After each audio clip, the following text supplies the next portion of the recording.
Hello, my croutons, and welcome back to our second impressions live stream. I guess this is becoming a bit of a trend. Today we are checking out Critical Chaos, which I believe is now on Steam, and the last time we checked it out, it was not. And another big development in this game's development is that there is now supposedly no more AI in this game.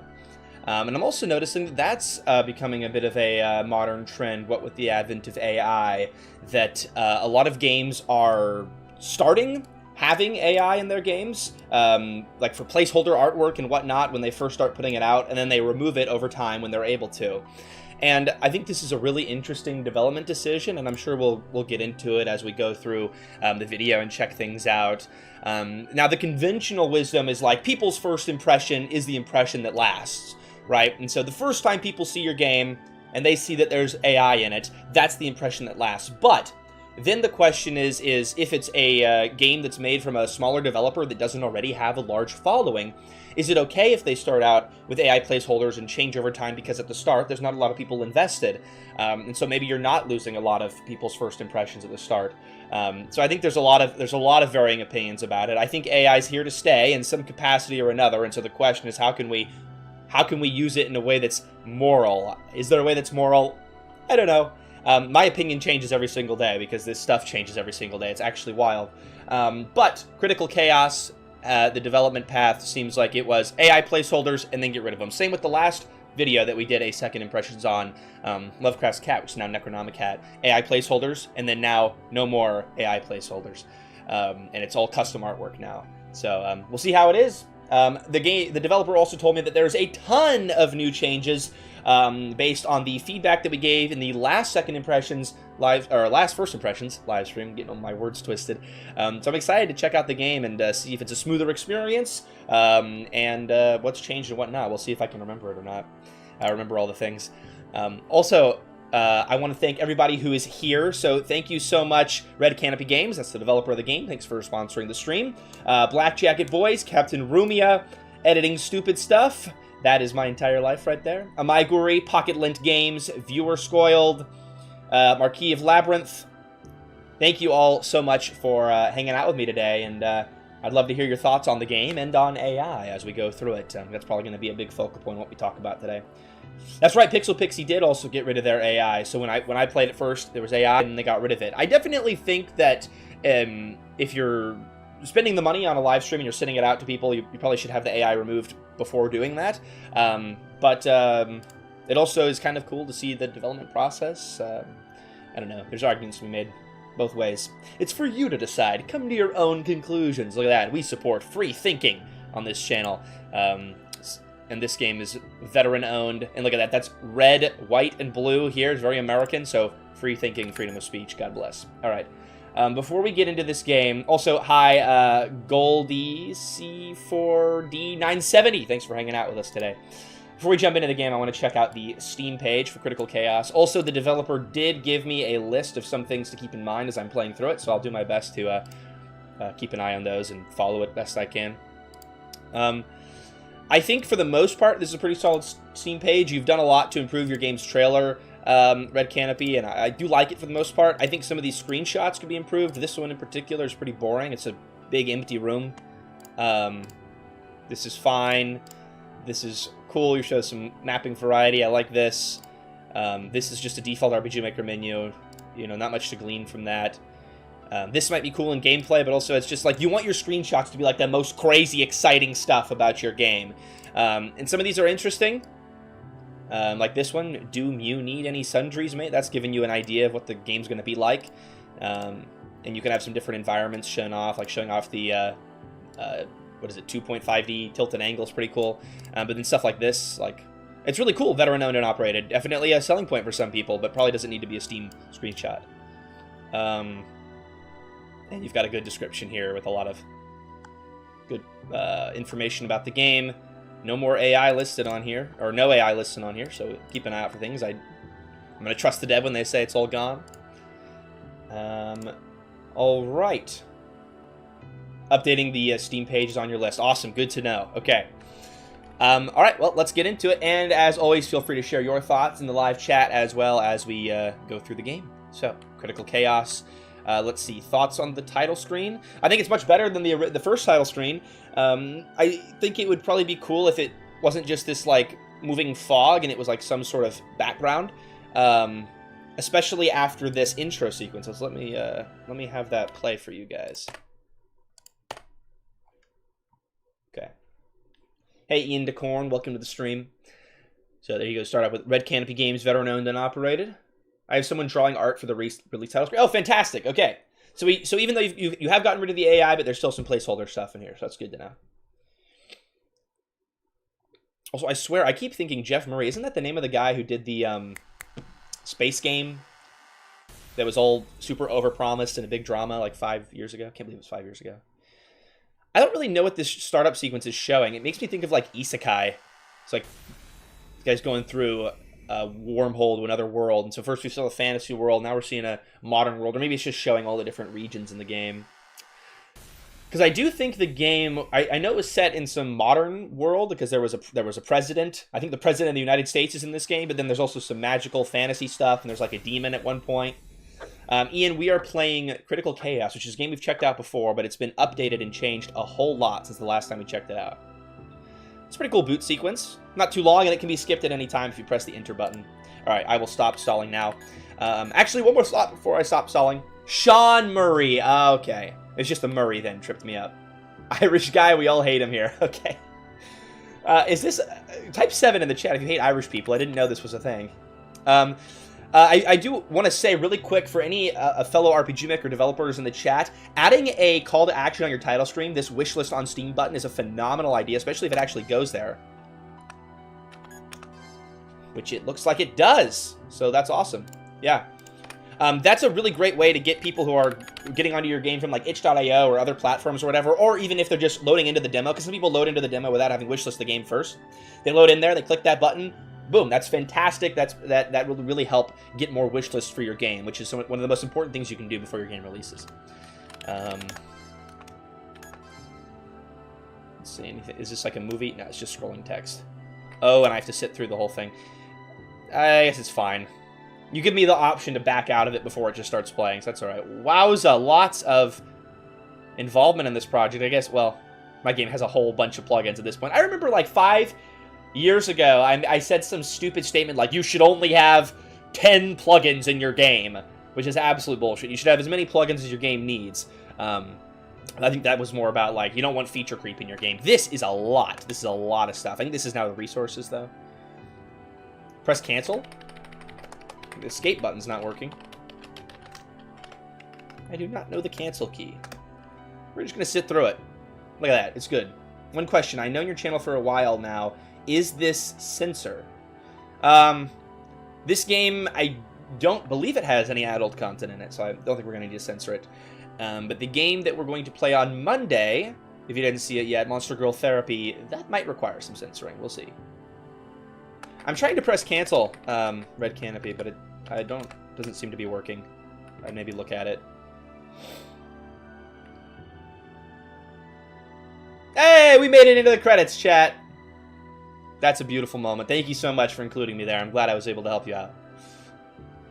I play with controllers, so never had an issue.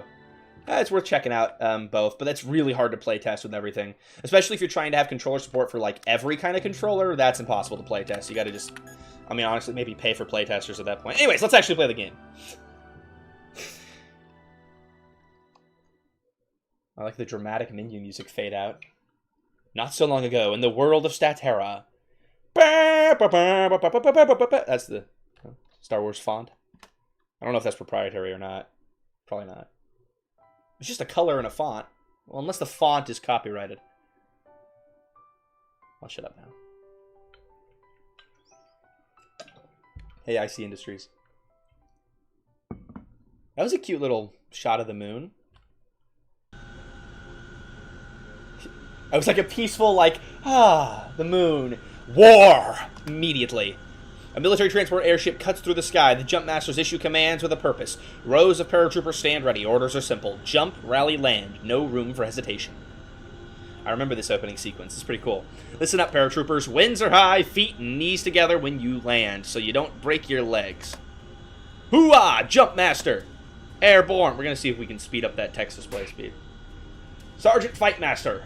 Oh, okay, this game has some really funny, like, speech mannerisms in it. It's got, like, instead of saying, like, ooh, the inappropriate F-U-C-K word, if you know what I'm saying, you know, fuck, they say fark, which is pretty cute. And we got Fightmaster. This was one of the most endearing parts of the game, if I remember. Make the rally point, land safe. Roger that. You too, sir. 10 minutes. The bird rattles. Every trooper echoes back. One voice, one mission. Oh, that was another thing I really loved about this game, is the use of, like, military speaks. Instead of, like, the airplane rattles, the bird rattles. I don't know, it adds an aura of authenticity to it. I think so long as people can generally understand what's happening, that's cool. I like that.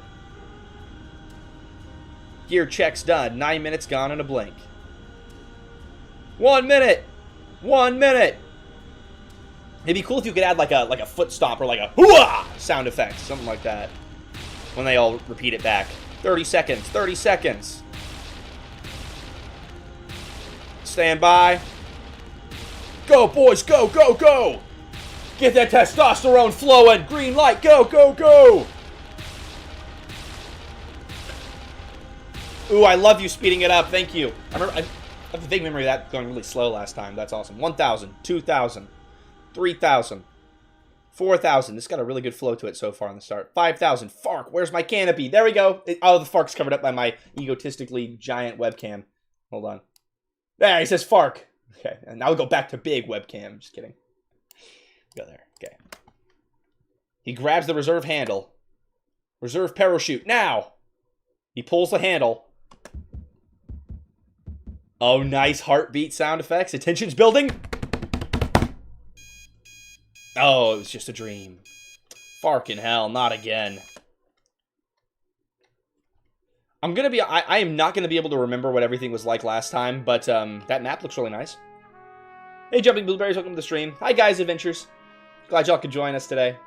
Retired Army paratrooper, husband, father, wrestling addiction, and memories he can't... Wrestling addiction. This guy loves men. But who doesn't, though, right? Type 7, chat. Type 7, chat. Okay. I'm tempted to leave it as normal, but I wanna... Let's see, let's call him Farkle. Oh, I can't type. I have to click it with my mouse. Or go to it.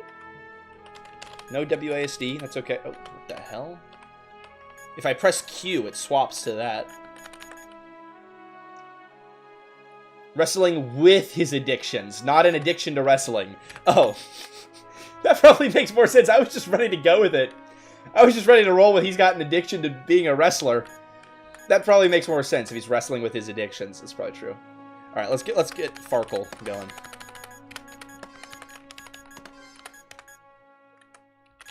I subscribe to the belief that the developer's always right.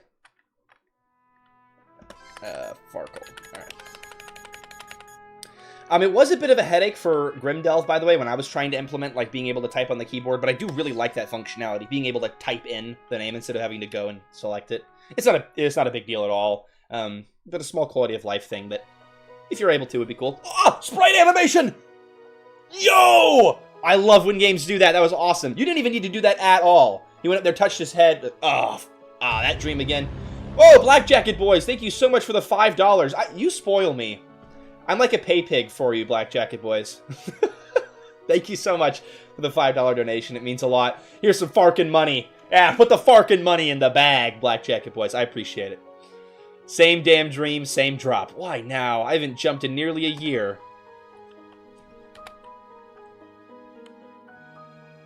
Oh, my mouse is on the screen. Jesus. Shit sound effect? Oh, fine. I guess we don't need a poop sound effect. But brushing teeth sound effect is cool, and sprite animation too. It's those little touches that really make a game feel loved and add to that immersion. I like that a lot. All those years waking up at dark 30, and I still hate mornings.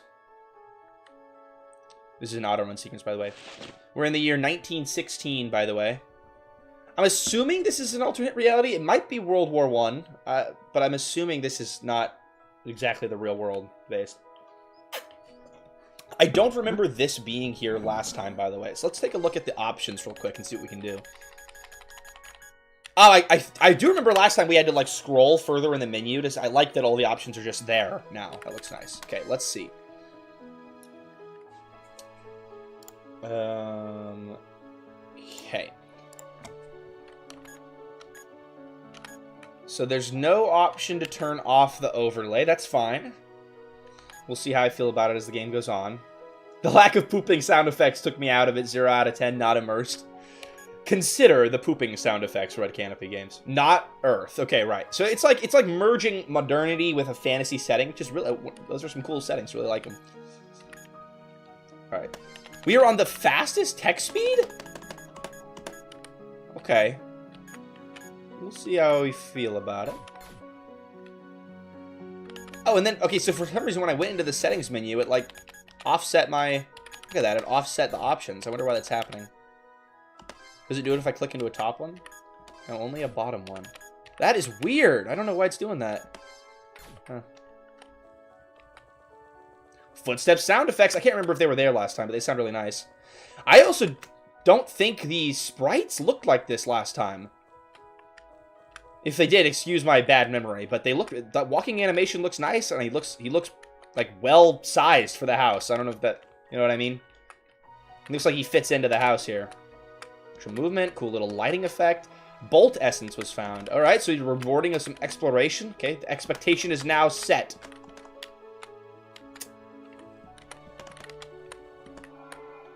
Holy crap, 1,200 gold in the...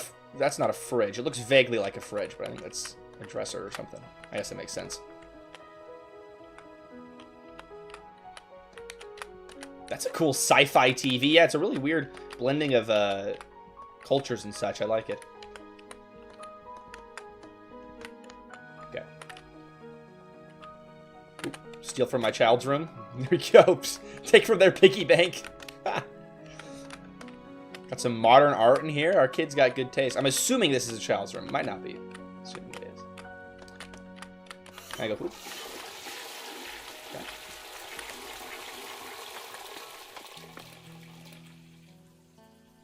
Quite honestly, I do not give a shit whether it used AI or not. And then we got a response to that saying, it really depends on what. If it's well used, then it's fine. AI helped me with plugins. Right? Like, guys, let's, like... I think that can be a conversation. It gets a bit tiring sometimes, talking about AI all the time. Because that's what basically everybody's talking about all the time. But it's a safe space here. You know, I know there's a lot of different opinions on it. And it's something I'm grappling with myself and thinking about is, you know, how will AI integrate into the gaming industry? You know? And I think the main issue people have with it really is the generative AI artwork. That gets a lot of people frustrated. And so I appreciate developers, if they start with it and then they get rid of it over time, I can appreciate that at least. But I don't know. Some people would rather they never use it at all in the first place. Some people have really strong feelings about it. Some people don't. And yeah, it's a hot topic. Not making it through today without caffeine. Let's get some coffee. I like that little icon of where to go. It's helpful. It's not too intrusive either. Hello, my beautiful wife. I don't think so, Mr. Grumpy Pants. I'm not speaking to you until you've had your coffee. I would really like if that text display speed was slightly faster. Although I guess we can click through.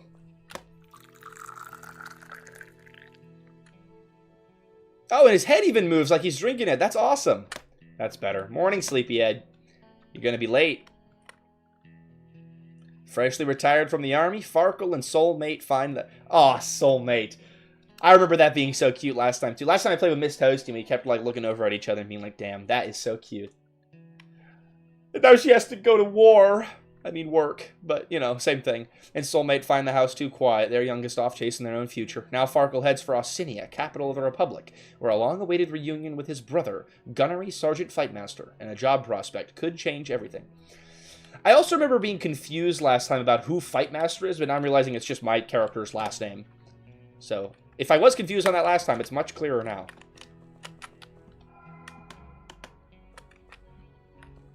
Guess that's the pantry. Okay. You're gonna be late! Alright, we gotta go, we gotta go. So, bye, wife. Not even a kiss? Locked and loaded, angel face. Bye. Love you. Oh. Ah, we gotta get a kiss, chat. We gotta get it. Where's my kiss? Oh, we still got it. Or she still got it, I guess. That was all on her. Ah, cute kissing sound effect. You sure you're retired? You look geared for combat. Civilian job, remember? Monsters on the highway are getting bold. I'm not taking chances. You do know you could just avoid them, right? You know me, I don't dodge fights. That's what worries me. Tell me you packed a shirt and tie?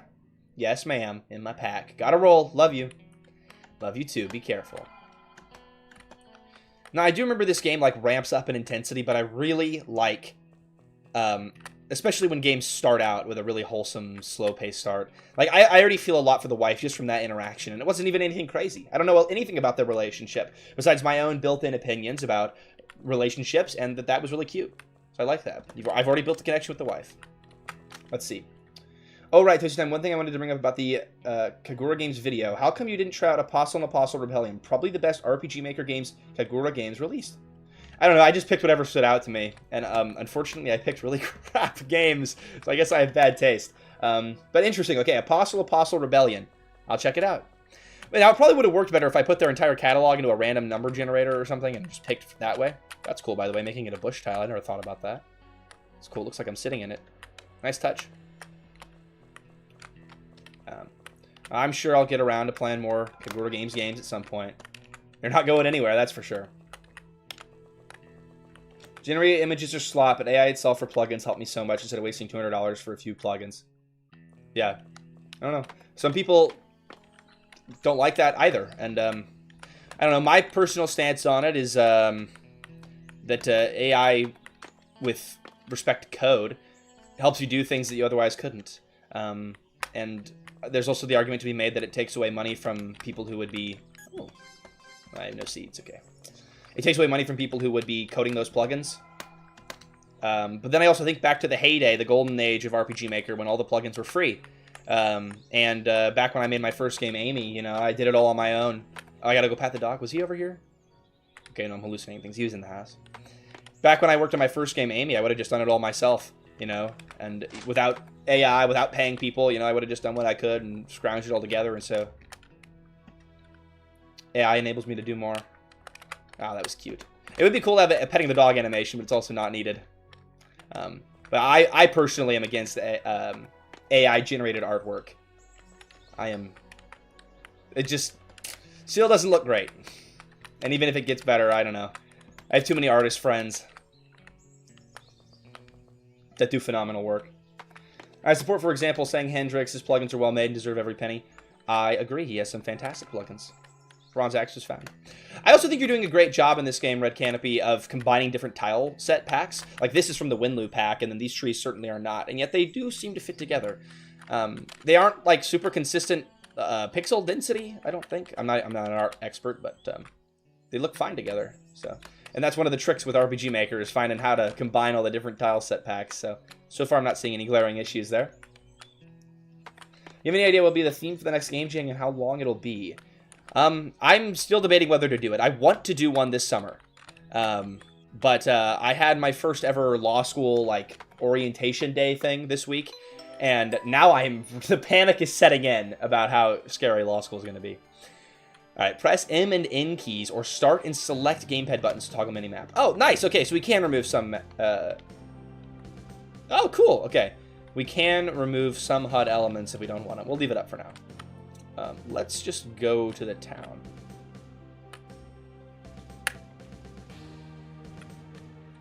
Yeah, I agree with you, Captain Rumia.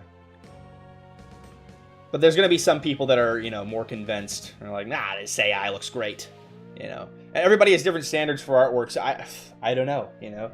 It's, the best argument is more like rooted in the morality of it. You know, like AI is consuming a lot of water and damaging the planet, and that's a better argument against it than just the art doesn't look good. Which you can also make that argument too, but there's a lot more room for disagreement there. I'm running late and need to get to Ossinia. I'll cross the bridge to the north and head west. Okay, so I have to walk around the town, or can I walk? Okay, I'll walk around the town.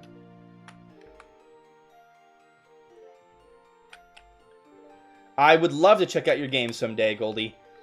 And I really appreciate you wanting to support the channel like that. It means a lot. Even as I slow down content going into law school, I will probably continue to do first impression streams, unless it is absolutely obliterating my mental, and then we'll have to reassess. Let me see your identification. You can go about your business. Move along, move along. I was already going to go. You don't have to yell at me. Right.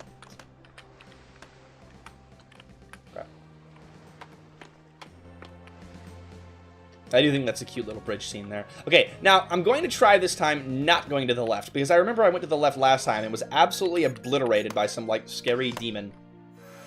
I want to see if I can evade it. Shit. Okay, well, scary demon it is then. Spoilers, sorry for those who weren't there for the last stream. Maybe I can just ignore him. Yeah, we're good. See? Oh, no. That woman looks unconscious. I need to check on her. Well, we never stay away from a fight, I guess. She looks like she's dead already. I think it's okay if we just leave. It's okay, right? We can just... She's already dead. Okay. We got a heart of gold. Ma'am, are you hurt? Watching cutscenes and reading dialogue grants experience points, and sometimes extra rewards. That's kind of a cool way to go about it. I don't remember if you gave that tutorial notice last time. I do remember you had optional cutscenes, in case people want to just get through to the gameplay. But I think this is cool. This rewards people being more invested in the story. In a world of shrinking attention spans, I think that's a good, good inclusion. Okay, I don't remember her being the demon, but damn. You saved me, my hero. Well, you're too kind, lady. Oh. Your face, your skin's peeling. Are you okay? I feel delightful. You need a hospital. That will not be necessary. I've been waiting for you, Farkle. Waiting for little old me, I hope. I hope it's only good things. What? How do you know my name? And who the hell are you? Take your pick. Prince of Darkness, Stelman... Oh, sorry for assuming your gender, Prince of Darkness. The devil, my true name is Paterius. Bullshit. Well, I'm convinced. Farkle's got some skills. Nice. Dodging magic blast from the Prince of Darkness. Okay, you proved your point. Wait, aren't you a dude? Whoa! Farkle! Damn, dude! Angels have no gender. This form is just a host. Why the disguise? Fallen cannot appear here physically. Possession is the rule. I'm gonna turn my... Put the webcam a little smaller. Focus. This freak's playing games. Get intel. What the fark do you want? Straight to business. Good. Addicts lack patience. Damn. I mean, that's a pretty fire line. I could see the devil saying that. How do you... I know your darkest secrets. I'm okay with the time HUD. I think it's something to consider making it toggleable, Dev. But it probably shouldn't appear in cutscenes. I'm in recovery, damn it. For now. Get to the point. I'm here to offer you a deal. That shit's not happening. Everyone knows not to deal with you. This one's different. It concerns your children. Leave them out of this. Well, what's the deal? You can't just leave. Oh, okay, he's just showing off.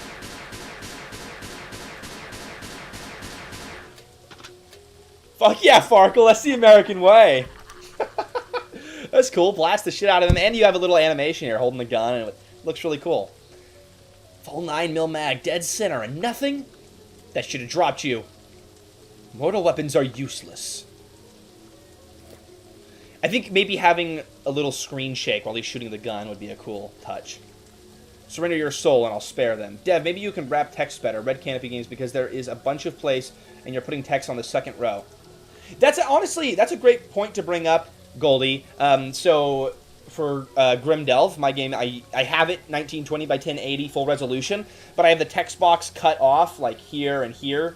So then the text fills up the whole space. I think it's up to personal preference, honestly, which one looks better. But I do prefer my eyes having less work to do, because I'm very lazy. And so if my eyes don't have to go all the way across and back and all the way, it's a smaller space, it is slightly easier on my eyes. That's a great point to bring up, Goldie. Good catch, thank you. But that's something, honestly, let's run a poll on that. I'm curious to see what people think about that. Do you prefer text boxes with less width? I'm not selling my soul. My God, Ego Sum will protect my kids. Okay, so God is Ego Sum in this world. That's a fantastic way to do exposition, by the way. Instead of a ginormous text dump, you have, like, stuff happen, and you'll learn about the world as it happens. Well done. You are insects to him. He let me test you. Liar, why us? Time's almost up. You're not getting my soul, jackass. Then your family dies, starting with your angel face. Damn. They're my kids. And your wife, right? And your wife, Farkle. Okay. I have no choice.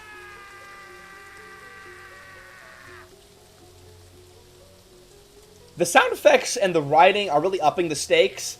Because I'm looking at RPG Maker graphics, and so I have like a little disconnect, but then the way that you're writing it, and you're having him shoot, you're having him get really worked up and intense feeling, and it's like, well, shit, you know, the devil's gonna murder my kids and wife if I don't give him my soul. You know, so you're doing a good job elevating the stakes of the game through your writing and through the way you're setting up the cutscenes. Damn you. And I like the use of different text sizes, too, to increase the intensity of the, you know, thing being said. Fine, you win. Say it. My soul is yours. Then abandon all hope, Farkle. I feel like maybe it would have also helped to increase the stakes if you have the devil, like, do one more show of power. Like, maybe you have, like, a thing where he's, like, controlling Farkle's body, and, like, Farkle is, like, held in place or something. Just to even a little bit more show, this guy is unkillable. And I know, maybe it's enough with all the gun blasts. Type 7, if you think there should be a little bit more in this scene. There should be, like, one more show of power. Type 7 if you think that. So I don't have to run another poll. Oh, that was a cool effect. As long as I can read the text, I don't care if it's across the screen or in a smaller box. Also a fair opinion. And honestly, this font's super easy to read, so you've done a good job there, Dev. Damn, I love the little smoke wisp there. That was a great cutscene. You're starting off really strong there.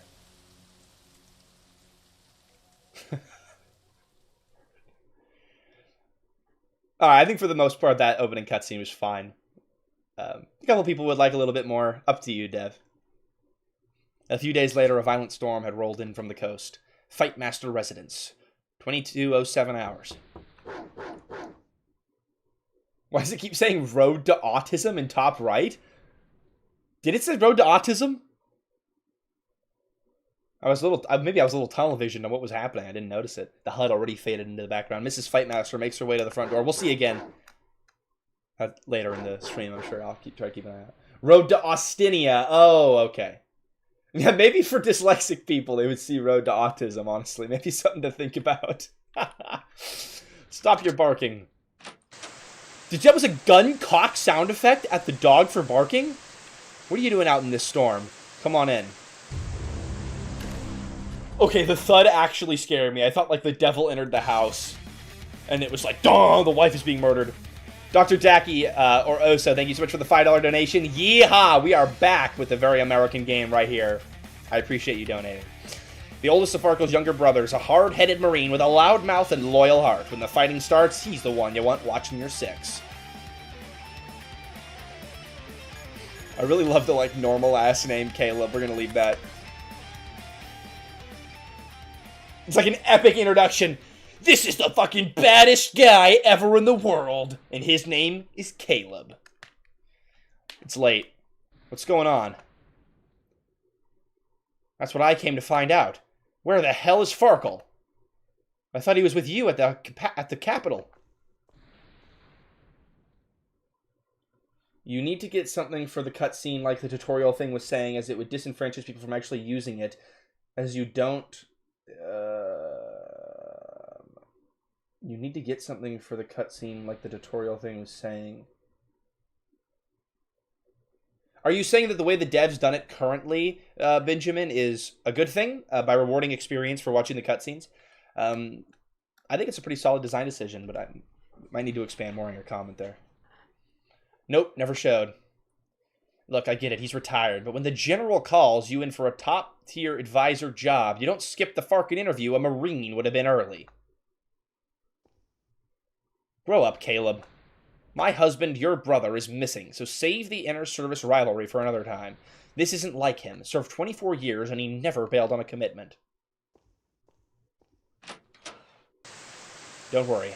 I've got a truckload of Marines outside for the search. We'll find him. Ah, it's cute how much everybody loves Farkle. Tell the kids Uncle Caleb loves them. I'm out. Bye, Caleb. I will say one thing that I remember really liking, that really stuck out in my mind about this game, is the themes of family and family coming together. Because I think throughout the game you find more of the family members and they join together in a party. And I remember really, really liking that aspect. What on Statera happened to Farkle? Once the storm clears, I'm going after him. Please, Ego-sum, let him be okay. And also a double check, Dev, for your marketing, if you're not already mentioning family as a marketing draw, like the themes of family, I think that would be a powerful thing to include in your marketing material. Hey, Toasty, could I run my basic game concept bio? I want to know if I'm on the right track. Sure, feel free to shoot a message here or in the Discord server. If you're not already, I think you are on the Discord, guys. Feel free to type it in there, and I'll see it and can give more attention to it after the stream also. It mentions family, but I agree. Yeah, I think that's honestly one of the most powerful draws of Critical Chaos for me. She's compassion forged in fire, a stubborn heart wrapped in quiet grace. Where others see shadows, she searches for the light they hide. She believes in the good the world's forgotten, even in those it has cast aside. That faith is her greatest strength, and sometimes her greatest weakness. Her beauty runs deeper than the eye can see, tempered by love lost in the silent endurance of an army wife who held her family together while the world marched on without her. Now the years have turned. Her children stand on their own, and the one soul who shared her path has vanished into the unknown. So she steps forward. Not as someone to be rescued, but as someone ready to fight. Her father taught her karate. Farkle taught her how to shoot. The road ahead will demand both. And as her journey begins, a question gathers like distant thunder on the horizon. When the truth finally reveals itself, will she be ready to face it? And then text slowly goes away. I do like how you're giving every single character, like, a moment and some characterization. And so it's not just, this is the main character's wife. Like, this is a human. And you're doing a fantastic job characterizing them already. I'm not a huge fan of scrolling text, but there it was a little bit dramatic, and it wasn't too long, and I was okay with it. Wife agrees, not many games focus on family, right? I think it's pretty underutilized, and at least in the games that I play on this channel for the most part. So I really like that theme in this game. It's endearing. We'll just leave Elena.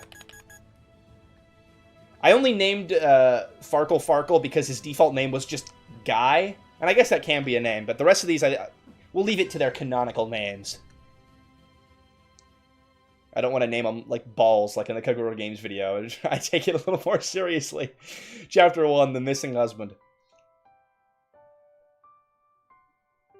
Oh, I get what you're saying, Benjamin. So at the end of the cutscene, like have a little pop-up that says, you got this, or you got this experience watching the cutscene to reinforce what it was telling you in the tutorial. I think that would probably be a good thing. At least for the first tutorial. Say, thanks for watching the tutorial. You get this. That makes sense. Should have named him Guy Fieri. Missed opportunity. You're right, Golgum. The next morning at the Fight Master residence. And thanks for joining the Discord, Golgum. By the way, if you guys are not already in the Discord server for the channel, there should be a link in the description of every single video and live stream. Hop in there. It's a lot of fun. We occasionally have awesome conversations, and occasionally it's totally dead. But, when it is active, it's really cool. The next morning, Elena starts her day the only way she knows how, by checking off every item on her list. Caffeine, check. Shower, check. Dang, we don't get to see her shower! How can I clickbait it as a Gooner game now? It's okay. Hair, check. Makeup, check. Aurum, money. Okay, check. Lunch packed, check. This is cool. You're also getting characterization through doing this for her. Like, she's someone who's very orderly and put together. That's how she lives her life. Instead of just saying, Elena is a very orderly person, you see it in action. I like that method of writing. Next stop, Houstonia to the north. Houstonia, probably? I think it's Houstonia, because I remember it being vaguely Texas. I'll check with the old guard about Farkle. Someone there must have seen him. Quest journal updated. View quest. In-game menu quests. Okay. Doggy. Should we leave some food out for the dog? Did her checklist say food left out for the doggy, or no? We also have a dog. You better move your damn ass, or I'm going to actually kill you with a gun. I'm not backing down. You're going to back down. I am not backing down from the... That's right. That's right. Who's the owner? Oof. Who's the owner? That's right. All right, well, let's head out then.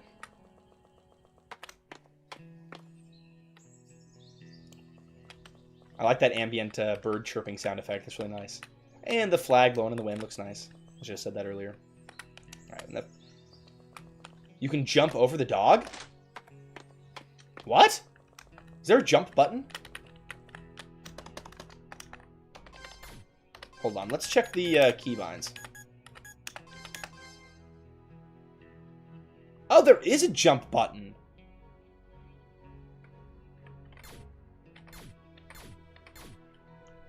Huh.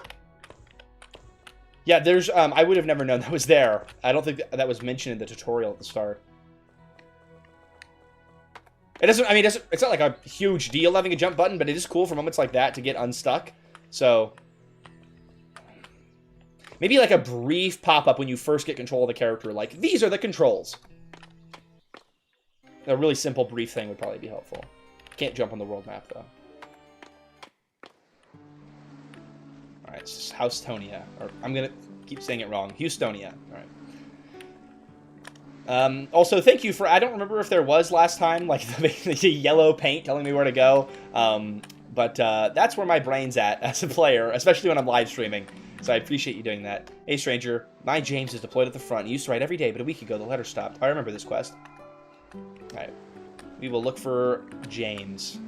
And give him a letter if we find him. Okay.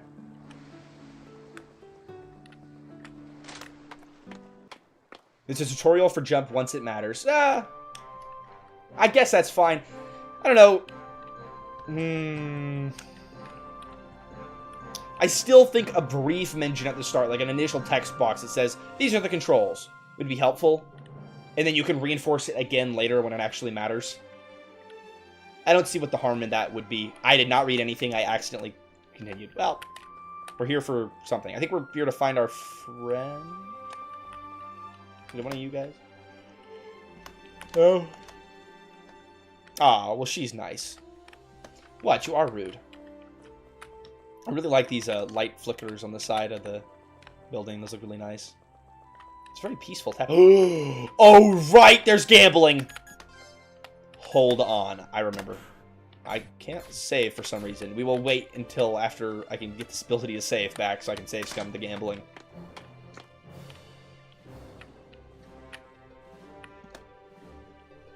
View dialogue.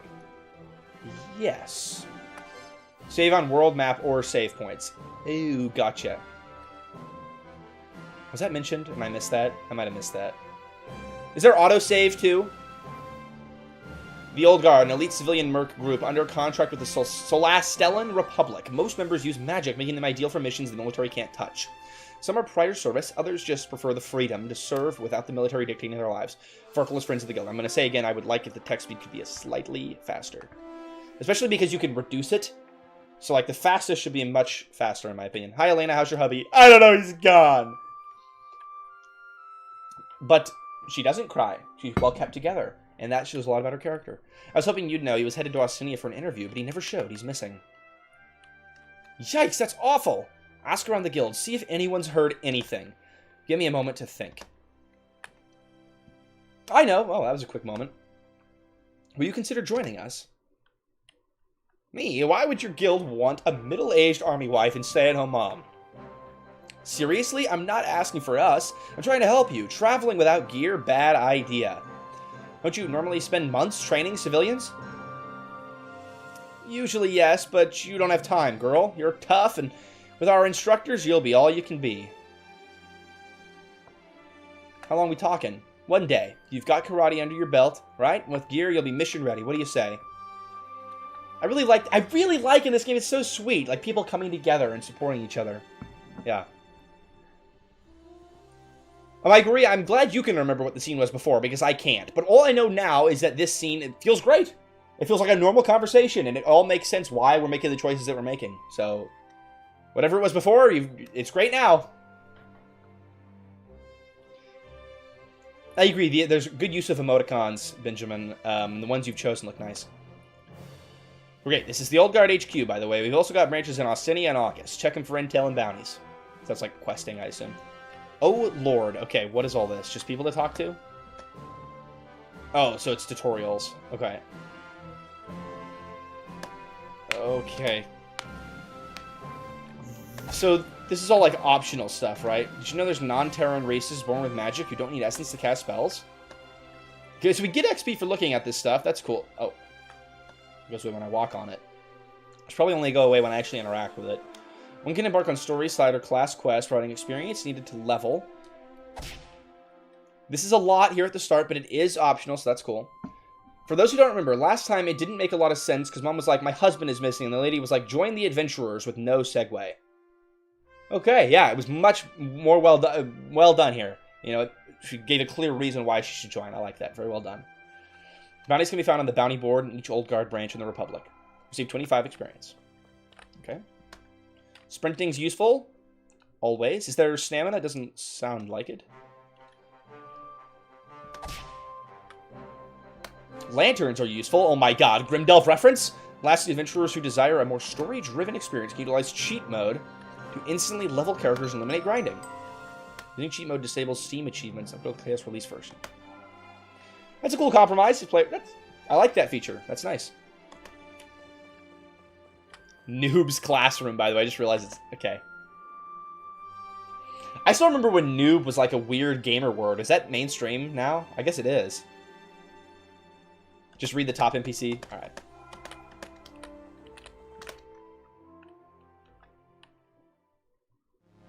I've been sent from the future to deliver a message, so listen up. The choices you make shape fate.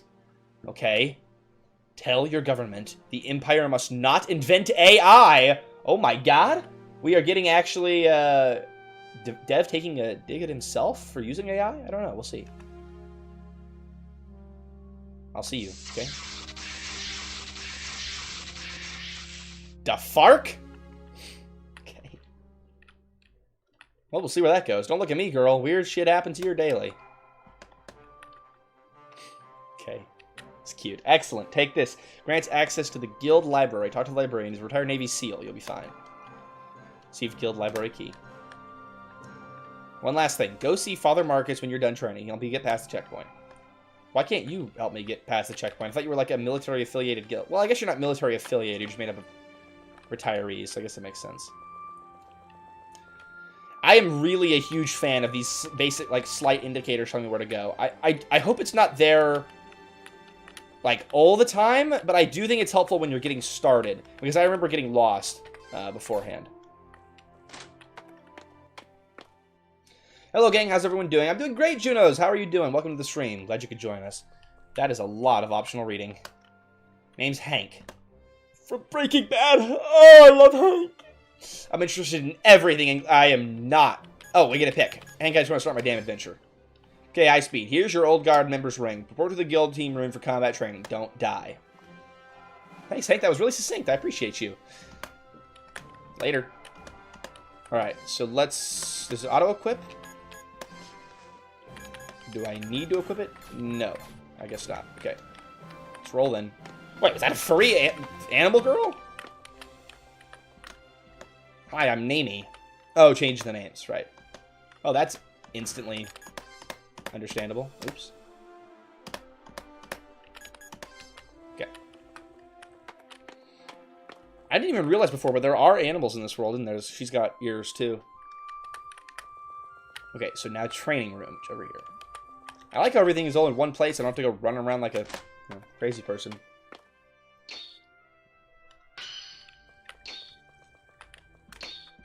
I'm Lady Trisha, protector of Solastella. If you want to become a guardian, you're in the right place. Hit the word and we begin. Say the word and we begin. Do you swear to defend? Yes. Okay. Several hours later. Oh, okay. I swear to God there was a tutorial fight there last time. Oh, no, but I think maybe it's after this. Now into the ring. Show me what you've learned. Oh, right. Okay, yeah. Oh, look at our new sleigh attire. Holy crap, look at us.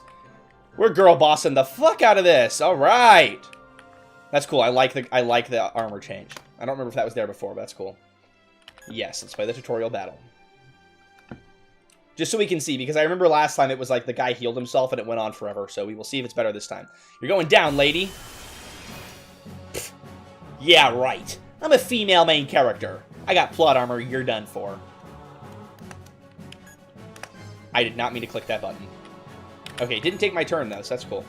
It's like a one and done kind of thing, alright. Can I guess we'll leave that. Also didn't take my turn. Cool. Alright. Nothing. I need to build up initiative. Boost some of the users' initiative. Removes all of their tactics. Cannot be used outside of battle.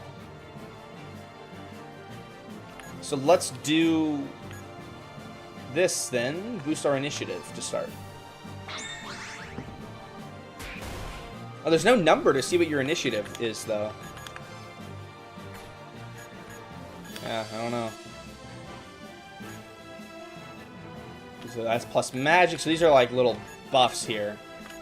Well, let's buff our combat skill.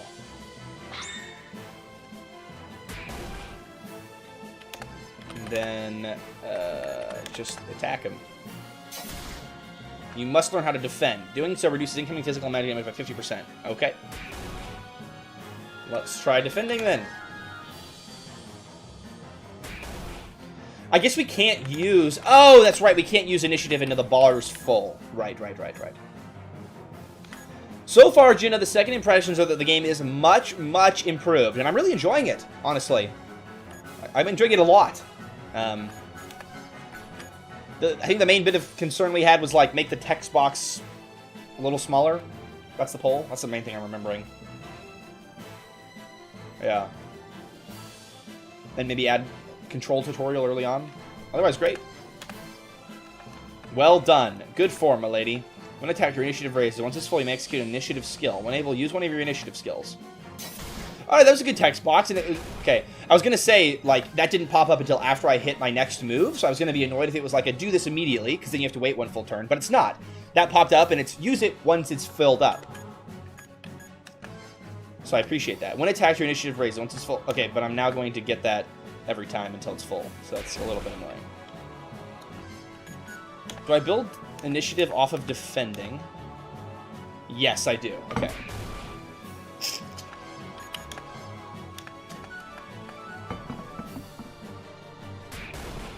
Almost full, but not quite. Let's just do a big hit, and then we'll...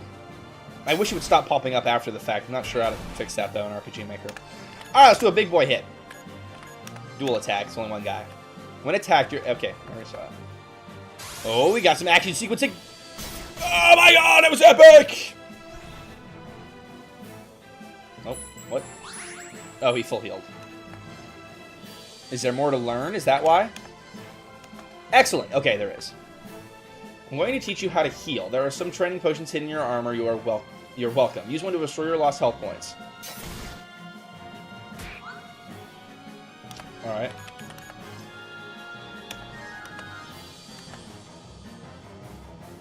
Yeah, it's really tricky with the... Oh, wow! Good Self Games! Thank you so much for the $10 donation.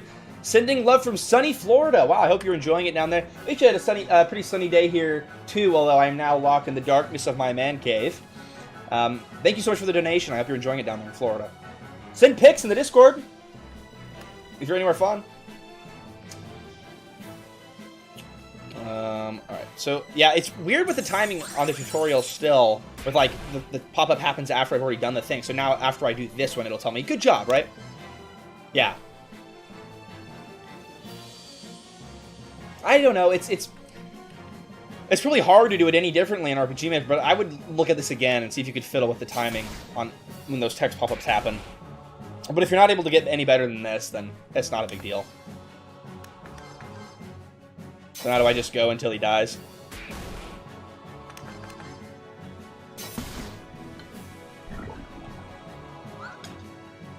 I agree, Juno. I think that's one of the best things about game development. It's like, you see a game in a certain state, or indie game development at least. You see a game in a certain state, you're like, I don't know about it. And then there's room to improve, right? And then you see the developer improve, and you see them take that effort and time and develop their creativity and all that stuff. Well, the poison probably should have happened a little bit earlier in that fight, as I killed him before I learned how to heal it, but that's fine. Okay, killed that guy. Nice. Good form, good form. All right. We are now the ultimate warrior. Lastly, I'll teach you about Essence. Magic's the lifeblood of our world. Essence is refined through artificing and enables the user to channel their magic ability.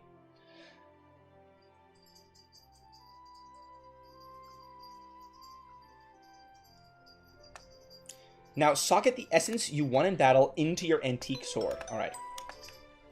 Am I still poisoned? I don't think I'm poisoned. I think that went away after the fight. And I full healed, too. I appreciate you doing that. Good call. Okay, so equipment, maybe? No. Let's go to the item. Go here. And here. And... that, I guess? So now it has the heal essence equipped. Nice, okay, cool. You can use heal magic in and out of battle, restore missing health points. Awesome. You're now an old guardsman. Have fun storming the keep. You just got back from a big board game convention. That sounds cool. What's the convention called? What does that even mean? You're hearing voices in your head now, but that's because you've trained and you've learned and you're better now, I guess, is the explanation for it. But that's fine. Short and sweet. That battle didn't drag on forever. You did a fantastic job improving that. There's still some room to improve the timing of the tutorial text boxes. And the poison thing, I slightly wasn't able to learn it before I finished the fight. But on the whole, much, much better than it was last time. Want to retrain? No, I am not even anything yet. Okay, can I buy skills now? Do I have skill points?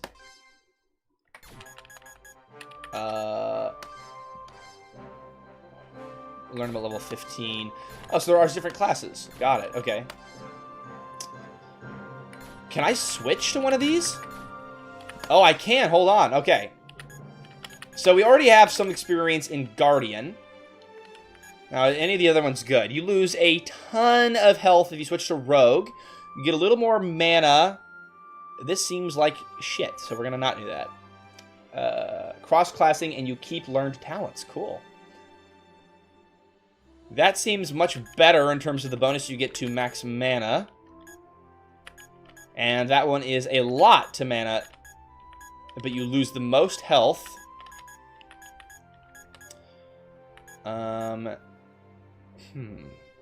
Each class starts at level 1. Okay. Let's... I don't know. Let's just leave it as it is for now. We can think about cross-classing later, maybe. Okay, we got a bounty. We'll take the Slime King. Sure.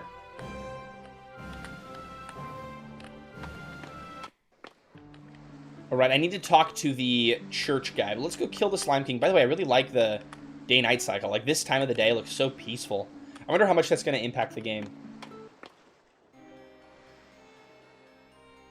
This game looks a lot like Black Sigil Blade of the Exiled. I've never heard of it. If you're not in the Discord already, please join. Share screenshots. I'd love to see it.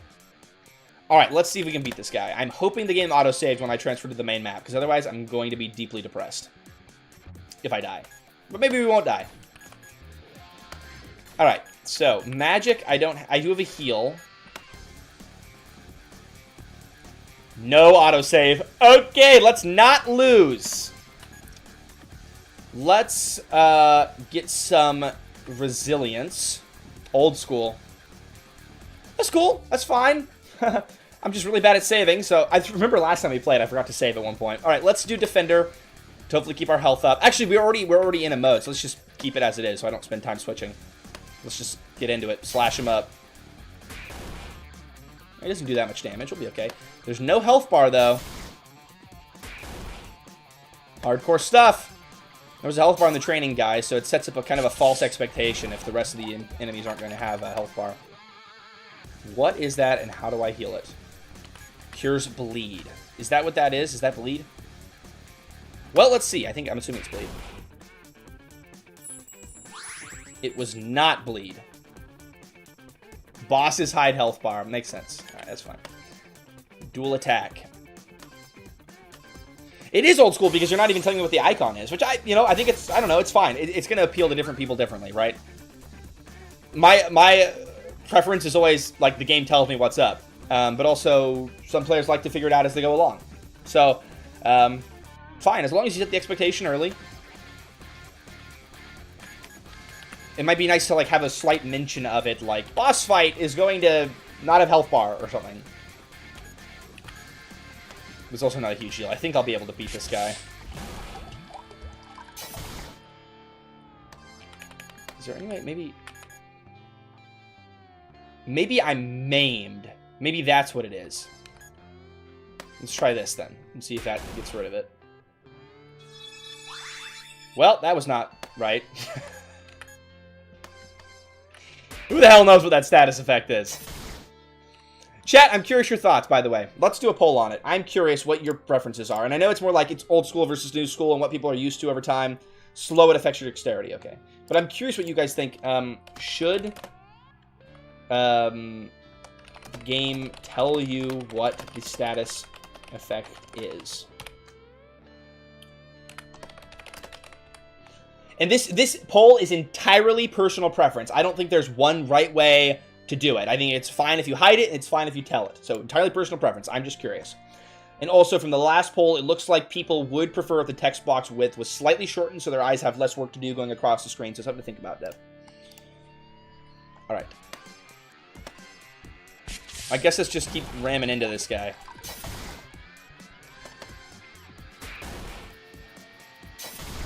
Oh, there we go. It wasn't too bad. I really wonder what this little icon is. Maybe that's the slow effect. All right, nice. Got to level up. Cool. That was not too bad in the slightest. Now let's save before I forget.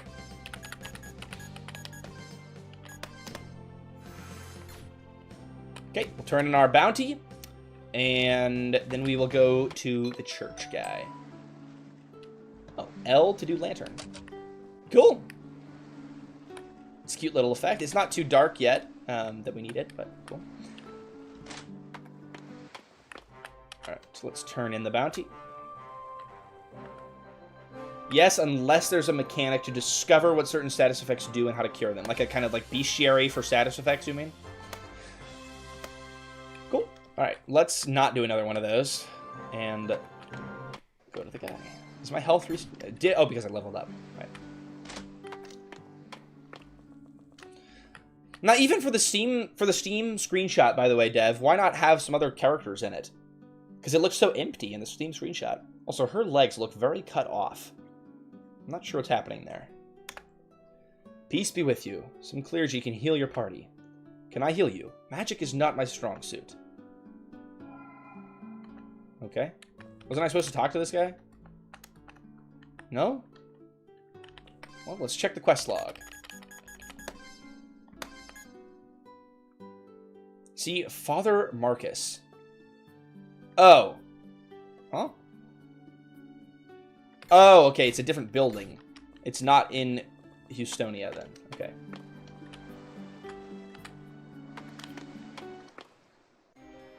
So we gotta go over here. Oh, and you even have the big shiny thing on the map that I just didn't look at. Is there a lantern on here? There is a lantern here, too. Cool. I remember being very weirded out by this last time. Okay, Father Marcus, now listen. I'm sure you're a nice guy, you do have the pedo stash, and there's some ominous, spooky music playing when I entered here, so please be kind to me. Welcome to Houstonian Monastery. Peace be with you. Oh, that's not Father Marcus, right? Oh, that's him. Here. I'm Father Marcus. Welcome to the Houstonian Monastery. This is where young acolytes train to serve Egosum. I have a job for you if you're interested. No. I will pray you reconsider. I guess yes. So I don't really have an option if I want to advance the main quest then? Word of your missing husband travels fast. So why give me the option if I need to do this for request the main quest? Due to the war, travel's restricted. However, recover our stolen holy relic, and we'll grant you a holy writ, a pass used by our missionaries to clear the Houstonian checkpoint. Rumor places the bandits in a cave to the west. Good luck. Okay. A little light on the information there, Father Marcus, but fine. All right. Off we go. I don't know if it's just a general vibe I'm getting, by the way, or if it actually is this way, but the game feels so much more polished this time. Like, I know it's still using, like, asset packs and some RPG Maker default stuff in here. But honestly, in spite of that, this game feels like it is closing in on ready for a Steam release. Like, it's very polished. The writing's phenomenal. I'm enjoying the general flow. The gameplay seems quick and to the point, and it's got some fancy flourishes here and there. I'm liking it so far. There's still some small things you can tinker with, that's for sure. But, yeah, if you guys haven't already, please check out the description of this live stream. Go on over to Critical Chaos and wishlist it on Steam for when it releases. Alright. I'm giving myself 1 month to finish my game before submitting to Toasty. It's time. Holy crap, no way! Michael P., you're gonna have a game ready for live streaming soon. That's crazy, what? I'm excited. Is it the game you're working on for the jam, or is it a different one? Okay, now here's the jump tutorial, alright. Light parkouring.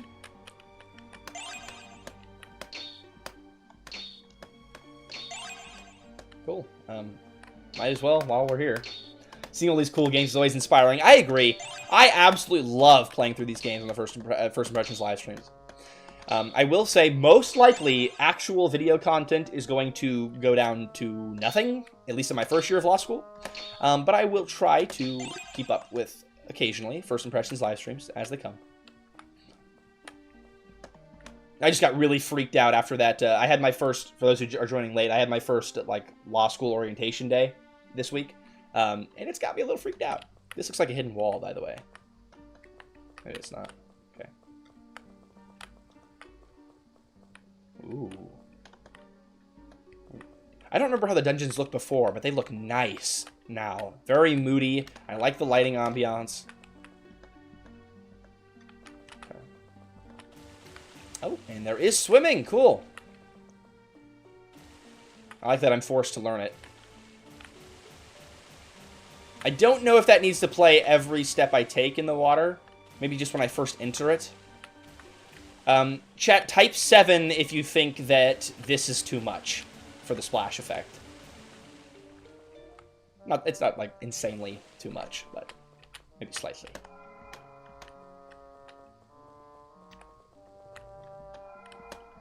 Alright, let's fight this guy.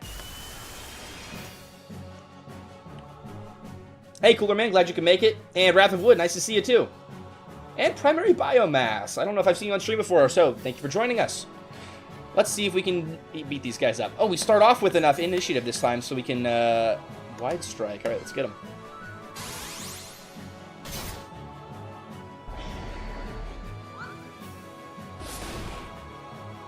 It's a swimming emote, a swimming animation done with pixels. Some people think the swimming animation's a little too much. For the most part, it seems like people are alright with it. For my personal preference, I think it's a little too much to have that icon splash every time you move in the water. And I think it would be cool if you would do like I see you're doing the stepping animation. It'd be cool if instead of that splash animation happening every time, you had a different sprite. Like maybe like a angled slightly, or the feet are obscured like he's inside the water or something like that. But it's not the worst as is. So these are not bosses, but I'm not seeing health bars. I might have missed it. But, yeah, there's no health bars on this either. You do good in school, mate. You're a smart dude, Tess. Thanks, Benjamin. I appreciate it. I'll do my very best. But, man, they were freaking me out bad. Yeah, your first year of law school, you're going to have no free time. You're going to have a lot of really helpful people, but you're also going to have to read a lot. And Jesus, guys, I have not been reading a lot. Now, you know, reading Twitter, I'm good at that, but I got to get back into my reading. What do you think the best way to do lighting in RPG Maker is? Damn, I'm missing a lot. For RPG Maker MZ. I'm trying to remember the name of the plugin. Oh, man, what is it? Full blank. It was like it's an adaptation of the Terax lighting plugin. So Terax lighting is my go-to lighting plugin for RPG Maker MV. Community lighting. Perfect. Yes, thank you, Black Jacket Boys. You're reading my mind, yeah. So it's like an updated and adapted Terax lighting for RPG Maker MZ. Community lighting has an unbelievable amount of options. And then I also, just recently for Grim Delve, paired the community lighting plugin with... Let me see if I can remember it. Don't worry, Red Canopy Games dev. I'll go on a little bit longer on the stream. Let me see. What is it called? It's like Fog Radius plugin, RPG Maker MZ. Yeah, Fog of War. But this is not the right one. Let's see. Fog of War plugin. It's really cool because you can obscure the map. It's by Vishy221. He's been pumping out a lot of plugins recently. You can obscure a lot of the map and only show the radius around the player and have like trail effects and whatnot here. So this is a pretty cool plugin. So like you can either have it be total darkness, or you can have it only be slightly dark around the player, and then there's trail effects where you walk and whatnot, and you can have that fade away over time. And I combine that with the Community Lighting RPG Maker plugin to have some really cool lighting effects in RPG Maker.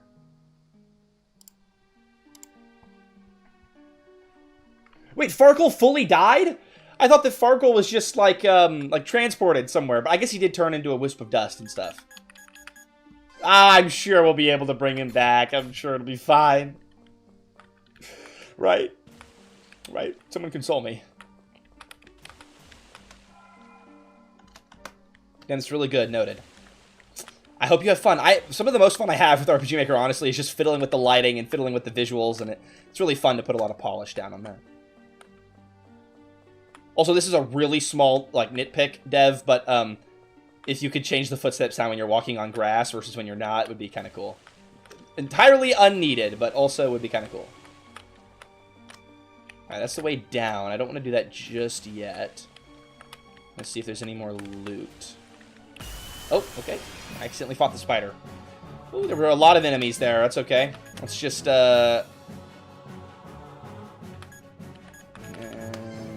let's defend and build up our initiative. We should be able to get it maxed out after being hit by all these guys, maybe. It's not going up by as much as I thought it would. Okay, maybe not. The real answer, Juno, is you just spend a crap load of time fiddling with plugins.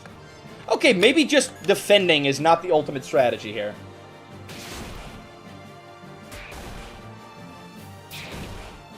Okay, we've got full built initiative now. Alright, and hopefully we can just kill everyone with a wide strike.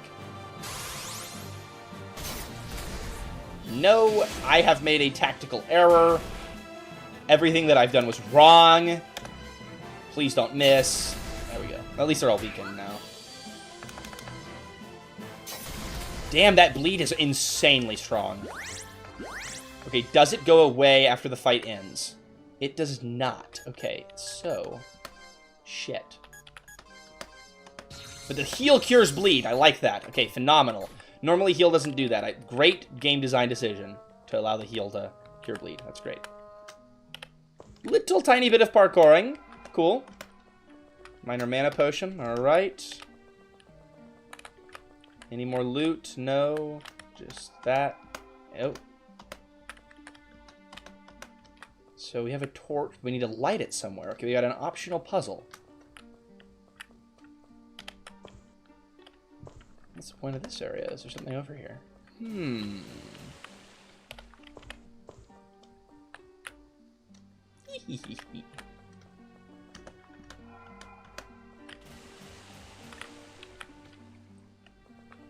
I like the little bit of exploration that you have going on in this game. It's really fun. There you go. A little something to break things up. Maybe the place to light the torch isn't on this level. Let me just quickly look. A little slight backtracking. Is there anywhere to light it? It doesn't look like there's anything that's not lit. Oh, maybe up here? Oh, no, that's where I started. Oh, use any torch? Oh. Oh, and now we... Oh! Oh, I thought it meant like it was for a puzzle, but it's just like I can light up the like wet torch, and then I immediately ruined it when I went into water, but cool. Cool effects.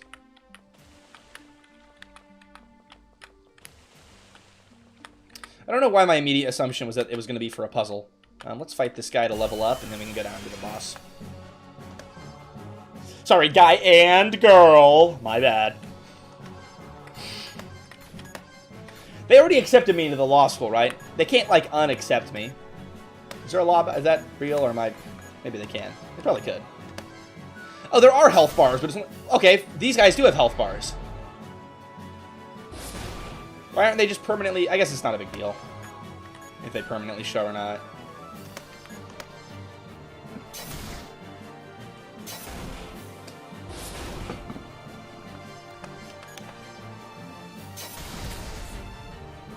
Also from this fight, I can build up my initiative for the boss fight.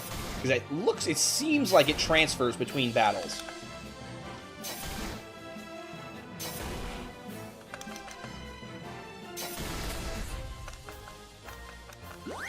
We are getting much, much stronger. I am curious, by the way, if I'm able to change my stance. While I'm here. Let's see. Yes, I can. Okay, so I could switch to, like, defender mode. I don't know what warding does. Let's do defender. Let's not... Well, yeah, let's do defender.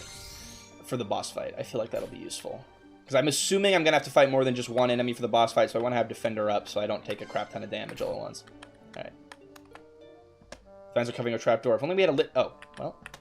Now we do. Oh, so there was a puzzle in the end. Alright. Cool. I like it. I love it when games have stuff like that. That's really fun. Something you got to find out for yourself by just exploring around the area. And there's no saving. I forgot. Alright, let's not lose. Please let me go. Shut up, brat. My baby girl?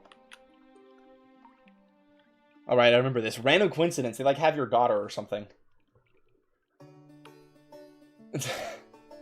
The youngest of Elena and Farkle's children. Silly, stubborn, and scarily smart. She does what's right. It's like, she's being, like, kidnapped and tortured in a dark hole in a cavern, and then you go into this, it's like farmhand music. Deedle, deedle, deedle, deedle. She's a heart as pure as gold, her temper quick, that is, but every day she fights to grow past it. Ariana, alright. Well, that's sweet. I hope she's not too horrifically abused by these bandits. So what was this poll on? I completely forgot. Should the game tell you what the status effect is right away? So we've got an overwhelming yes. So then what that tells you, Dev, about the game...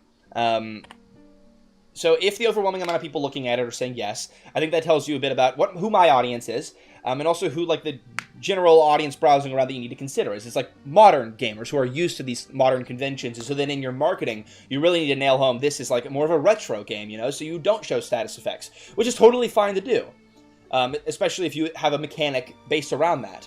But I think that it speaks more to how you market the game is going to be really important here to get across this is what the game is and set that expectation ahead of time, because it seems like people are maybe expecting something different, right?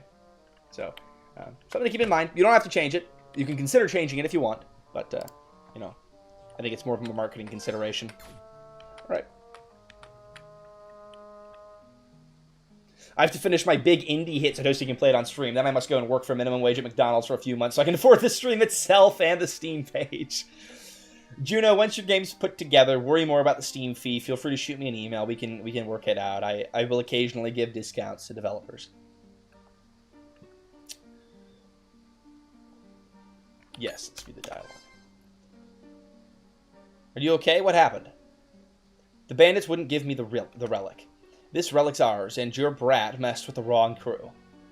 I need that relic to get through the checkpoint. I'm searching for my missing husband. Will you sell it to me? Bargaining with the person that's beating up our daughter. Alright. Touching, but no, you don't look like you've got what it's worth. The old guardsman stays. She challenged us. Blood for blood. Then you leave me no choice. Damn, nice! Pulling out the sword. I like that. Alright. Badass housewife girl boss. Let's do it. Thank you. Over time, I'll have given you the amount of money in membership. Honestly, yeah. I appreciate you being a member, though, Juno. But feel free to cancel it at any time. You know, I sometimes post on there. Honestly, the more economical advancement, here's a little secret, all right? I'm screwing myself out of a good income by doing this, but it's honestly cheaper and more economical to subscribe to my Patreon page because I charge people on a much less consistent basis over there, and you get access to all the same videos you do as if you were a channel member. So, you know, if you want the same stuff for cheaper, become a patron instead of a channel member. Plus, YouTube takes a bigger cut than Patreon does. I won't let you lay a hand on my little girl. Ah, your funeral. Received 50 experience. And I'm glad that I was in the defense stance because there are a lot of enemies. Alright, so, let's see. we need to just play it safe and build up. So let's kill the archer guy first. And then I don't want to do like a whole person attack when my initiative's built up. I feel like that'd be a waste. Especially because I think I'll have the archer killed by the time it's built up. So we're going to just do the double slash on the main bandit once that's built up. I feel like I'm progressing through the game a lot more smoothly this time around, honestly. Like, I'm running into less hiccups. Everything flows better. Phenomenal job with this game. I'm really enjoying it.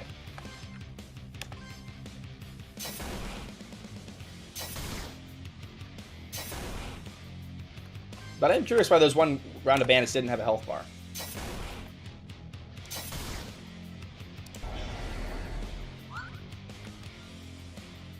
If you're not going to show status effects, have a book or something that does it, that shows them, so it's not just guesswork. I think that'd be a fine way to go about it, but also maybe the dev is betting on, like, building a community around this game and then getting, like, community interaction so the community members are talking with one another to figure things out about the game, and that's a possible avenue to go also, you know, if you want to have that stuff be found out outside of the game. I generally prefer if everything can be found in the game. Quick pause. My beautiful fiance, Miss Toasty, is in the chat, so if everyone could type 7... she's tuning in from her place of work, so thank you, Pookie. I miss you. I could add it to the Mindscape tutorial system in the in-game menu. Oh, right, didn't you tell me? After the Bandit Cave, use the Mindscape menu option. Okay, so we'll look at that here in a second, see what that's like. Thanks, everybody, for typing 7s. Oh, also lets me see who's been lurking. Venti Wigs and One Perspective. Thank you guys for hanging out, even if you are lurking in the chat. I appreciate you. All right, let's get this... Oh, damn it, we missed. Well, that's really annoying. Well, now I'm going to waste some initiative building, but whatever. Alright. Dual attack, double slam. Okay, I feel like we're doing this pretty optimized. And that defense stance is really strong. I've taken very little damage in this fight. Except now he's going to poison me like a little fucking bastard. Jesus, that's really strong. Okay. Only antidote cures poison. Well, I'll bite the bullet and do it early. Just got in. I seem to miss your streams. Congrats on the engagement. Thank you so much. And I'm glad you can make it to this one, Venti Wings. Yeah, the engagement was only a couple weeks ago. I did a little community post on it if you want to see the ring, but I appreciate that. Thank you. It still doesn't feel real, by the way.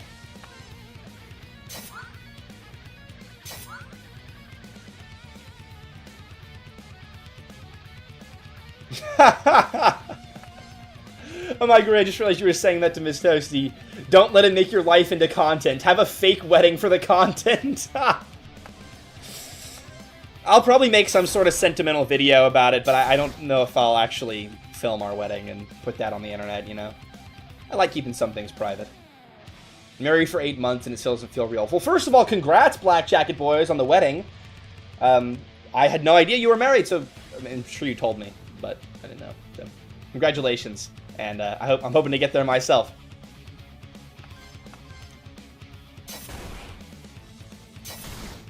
Thank you, guys. I'm really great. Even, you know, it's astonishing because people on the outside looking in, they're like, what the hell, the weird gooner community. Only weirdos watch this channel. But honestly, you guys are really, really sweet people. And I'm very grateful to have you in my community. And every now and again, I get some weirdo comments on the main channel, but, you know, small price to pay.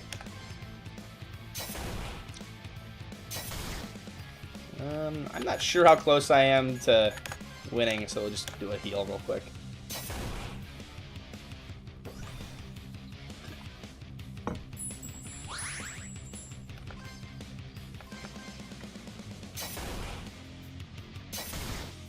Okay, this is now slightly turning into a bit of a slugfest. That is an unbelievable amount. Oh, and I just counter-attacked or just auto-attacked to finish him off? That's fine. Okay, well, right as I was about to say, well, this fight's going on too long, it ended. So I guess you cutting it close, but I think you ended it at a fine time there. If it had gone on any longer, I would have said, please, for the love of God, shorten that. Gotta have the Mr. and Mrs. Toasty wedding, and he must have a suit covered in toast.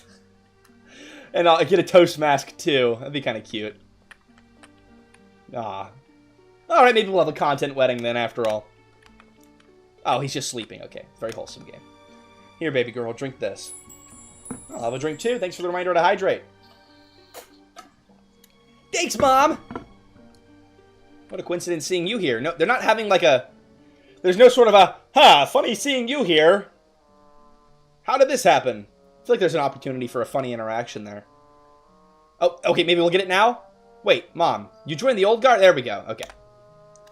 What, surprised? A little, it just feels weird. We'll talk at the house. So, what about the bandits?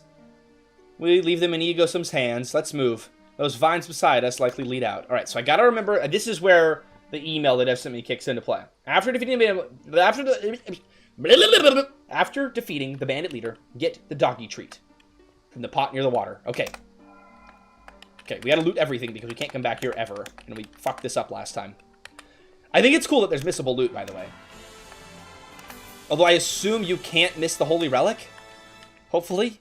You can't. Maybe you can. Oh, I can walk on that for some reason. But not on that one. Double check the collisions. Not a big deal. Alright, let's head out. I think I clicked on everything. Okay. After the bandit cave, use the Mindscape menu option. Okay. RPG Maker wedding would be so funny. Honestly, that would be fun.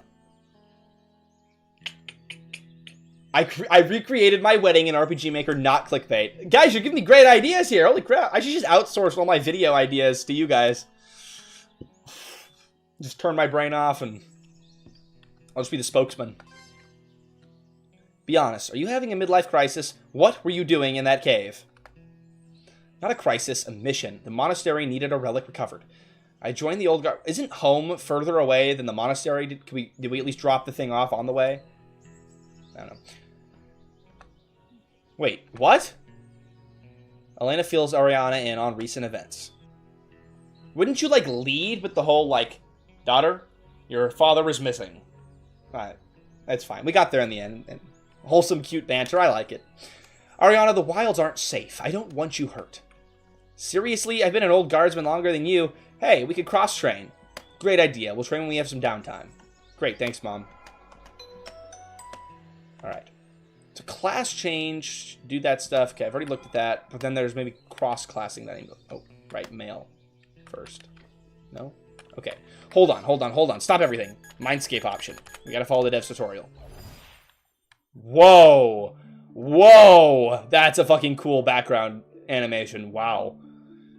Better make this quick. I don't have all day to reflect. We have a mission to finish. Mindscape's a representation of your mind. Memories, replay, and new lessons awaken. Okay, so is this how I can, like, cross-class? By the way, I will say, I haven't really noticed any particular reason why this HUD exists. And so I would definitely suggest making it optional. Because it doesn't seem like it's had any particular importance besides, like... Because I can just tell the time of day by the, you know, lighting outside. Alright, what does this do? Replay bounties. Okay, no. I guess that's how I can, like, refight the Slime King if I wanted to. I don't know what... Oh, these are tutorials. Oh. What? How did I equip Essence? Okay, maybe I would say replay augment tutorial. A replay was found. Replay Essence was found. Where's replay? Is that in key items? No? Yeah,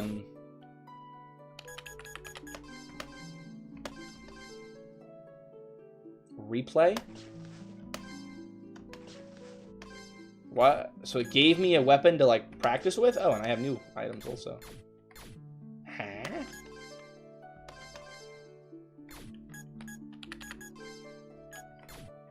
Oh, I have to go to augment in order to augment stuff, right? I don't have any.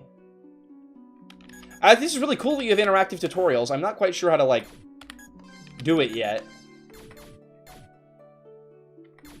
Do I leave now? Is that... Oh, no? I will say the background animation is slightly laggy. It's really cool, though. It might just be because I'm streaming. Mini-map. So, what? Will that just tell me how to turn it on and off again? Yeah. Oh, whoa. Okay, it looks weird on this screen. Well, cool. All right, I like that the tutorials are constantly accessible. All right, nice. This is perfectly fine. Awesome sauce. Traveling mage. He smiled and offered forbidden knowledge, but only I spoke the charm. Forbidden knowledge grants spoilers. In the release version, using it will disable Steam achievements for the save. I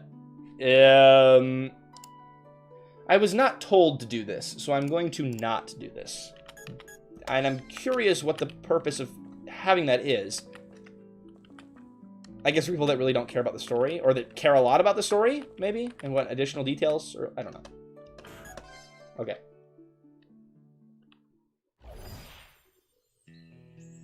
Univinciwigs, that's probably that's a great suggestion. Yeah, it's also a lot of, like, it's very, like, visually intense, the background parallax there. I think it's a cool effect for most people, but yeah, an accessibility option would be phenomenal. So thanks for bringing that up. This is why I like doing this stuff with live chat here. You guys have phenomenal ideas. Okay, what was my other thing here? Okay. When we get to the town of August, we got something else to do. Okay, what's this? There's a letter in the mailbox. Open it. Yes. You are cordially invited to meet with General Stanley McCarthy, Joint Chief of Staff's Solestan Army at Joint Base Lone Star Military HQ. Regarding your husband's disappearance. All right, let's grab the Holy Writ from Father Marcus and get to Ostenia. So we didn't just drop it off on the way home. Why did we go home then? Whatever. It's fine. We didn't even wait until we were inside the house to talk. We just talked immediately. I feel like we could have talked at the monastery.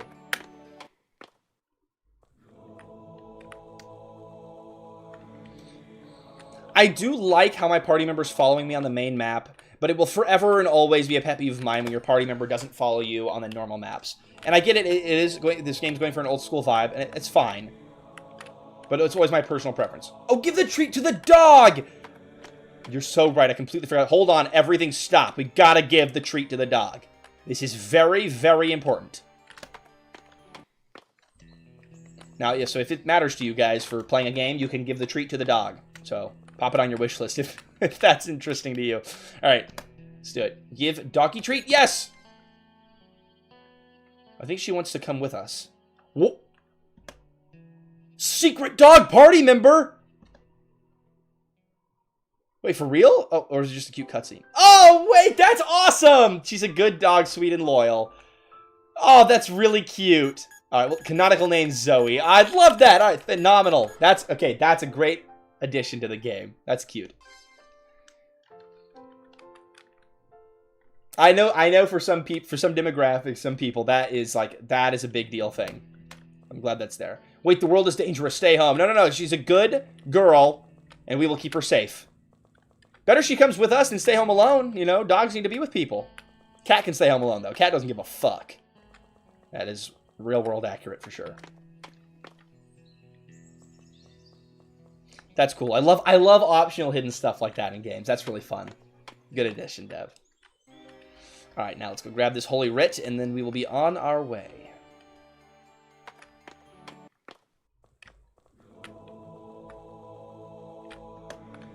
Thank you for retrieving our Holy Relic. All right, and we leveled up too. Oh, I need to look at the cross-classing thing. Hold on. Is that a thing? How do I do that? Sorion is a scout. Switching to anything, it just feels like, why would I do it? I just have to level it again. Maybe I'll learn how to do it later. Well, I'm just going to leave it for now. Because I'm like already leveled up in these other classes. I don't want to switch to the other ones. Also, for some reason, it's only opening Ariana when I click class. How do I open someone else's? How do I open my class? We're gonna just pretend that's fine. I also did think the dog was talking at first because they had the dog face graphic on the text box. Maybe something worth changing. Alright, so we need to go... We now can go through the pass, right? And yes, that is a fishing spot down there, but we're going to not worry about it. We are short on time. I want to see as much as I can.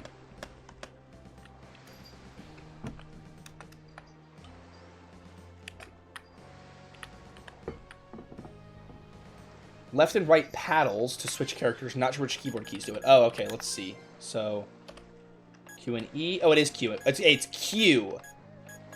E doesn't do anything, it's just Q. Oh, no, Q and W, page up and page down to switch. Okay, yeah, I would have had No idea at all whatsoever. That was how you do it. Also, look, there's like a slight thing down here that keeps changing position. I don't know what that is.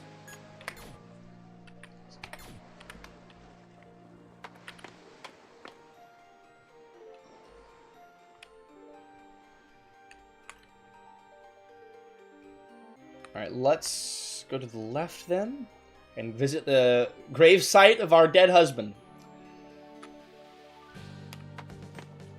I really like that you can walk here and see this. It's so gruesome. Bronze collar? Did she put a collar on him? Or off of him? I don't know. Mysterious charred area on the ground that appears to have been created by intense heat. Literally standing on his ashes. That's so gruesome. Jesus. I love that addition. That stuff is so unsettling to me in like horror shows or whatever, when like someone sees something related to the death of their friend and they don't know that that's what it is. Ugh. Really horrible stuff. Also, I'm seeing a bridge down here. Is that... Doesn't really add any speed, I guess. That's cool.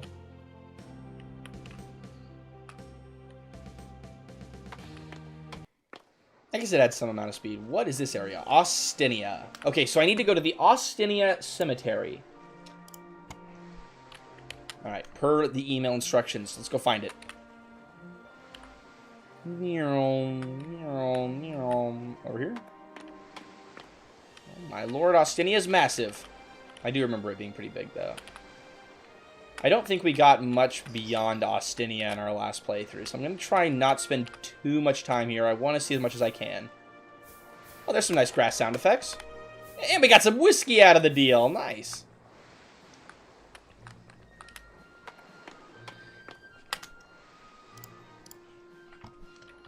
Oh, that's the next town, August. Oh, well, then, might be. Cemetery's not in Ostinia. Look at this really stubby little kid. Jesus, massive head. Sorry, that's really mean. Sorry, kid. You are amazing just the way you are. Let's go do the main quest thing first. Just because I want to see as much of the game as I can. Nope, leave. What? Wasn't I supposed to be here? No, I was supposed to go to the military base. My bad.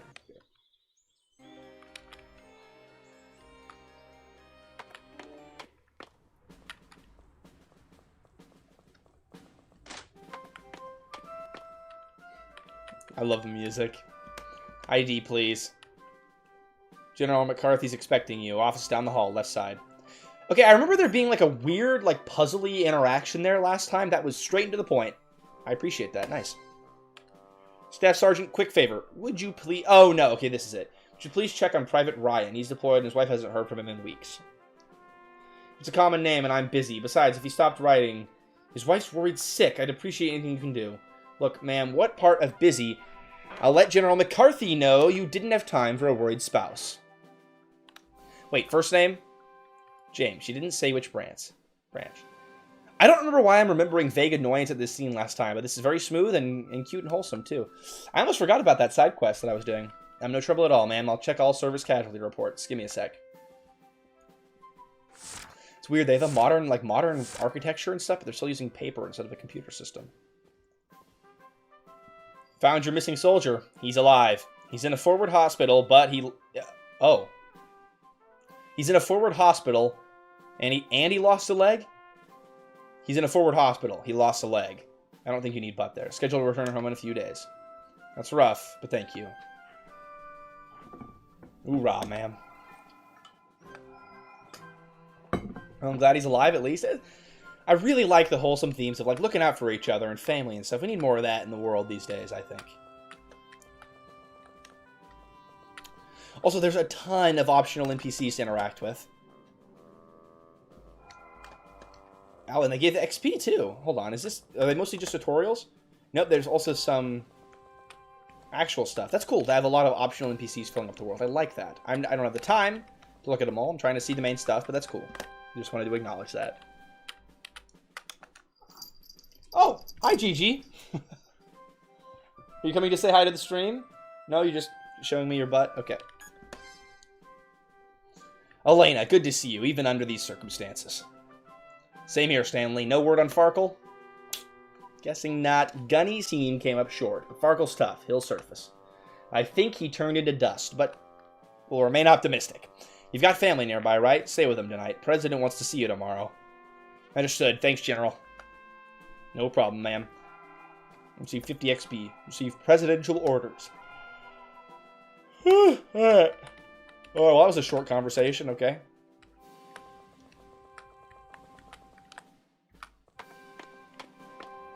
So, we need to stay with our fam tonight. So I'm assuming they're in this town somewhere. I don't remember what building, though.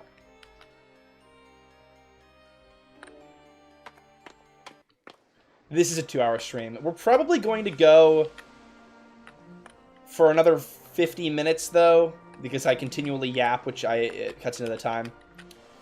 So, we'll go a little bit longer than 2 hours.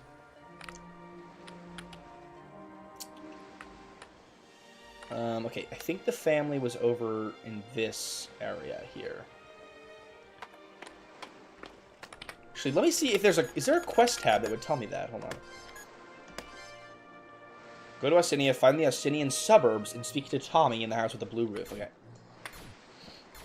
I like that you're not, immediately telling me what to do. I have to check my quest tab. There you go. Here's blue roof. Tommy in here? Yes, he is. All right. Simple and easy. Brooke has 4 sons, introducing oldest to youngest. 2 are from her previous marriage, too. Wait! That's a story for another time. Where were we? 2 sons, previous marriage. Farkle? Oh, okay, so it's like grandma. Fark, yeah. And Caleb. Well, he stays on brand, at least. Army stands for ain't ready for Marines yet. Semper Fi. Okay. Hungry, got some crayons you can eat, jarhead. These cute little interactions, I like that. Brooke remarried Bob after the divorce. Oh, and we like Bob. Oh, that's cute how you're showing also that, it's not just like happy marriage the first time. You're always able to skip cutscenes. Yeah, okay, so the dev actually at the start, Plague Doctor, said, watching cutscenes gives you experience and items. So there's like a reason to do it for people playing for the first time. But if you're not playing for the first time, or if you're only interested in combat, then you can skip it. I honestly think it's a fairly well done system there. I was born without a shirt, and I'll die without a shirt. Okay? And Tommy! Metal. Yep, Ian never wears a shirt. I like all the cute little family tree stuff here. Tommy, his wife Sarah. And Ian owns Rudolph's Piano Bar. It's the most popular joint in town.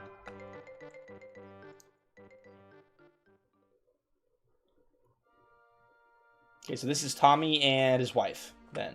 Okay. Hi, Elena. If you happen by our bar, I'll play you a song. I play the piano, and Ian and Tommy bartend. Wait, our bar? So they own the bar jointly? The 2 brothers?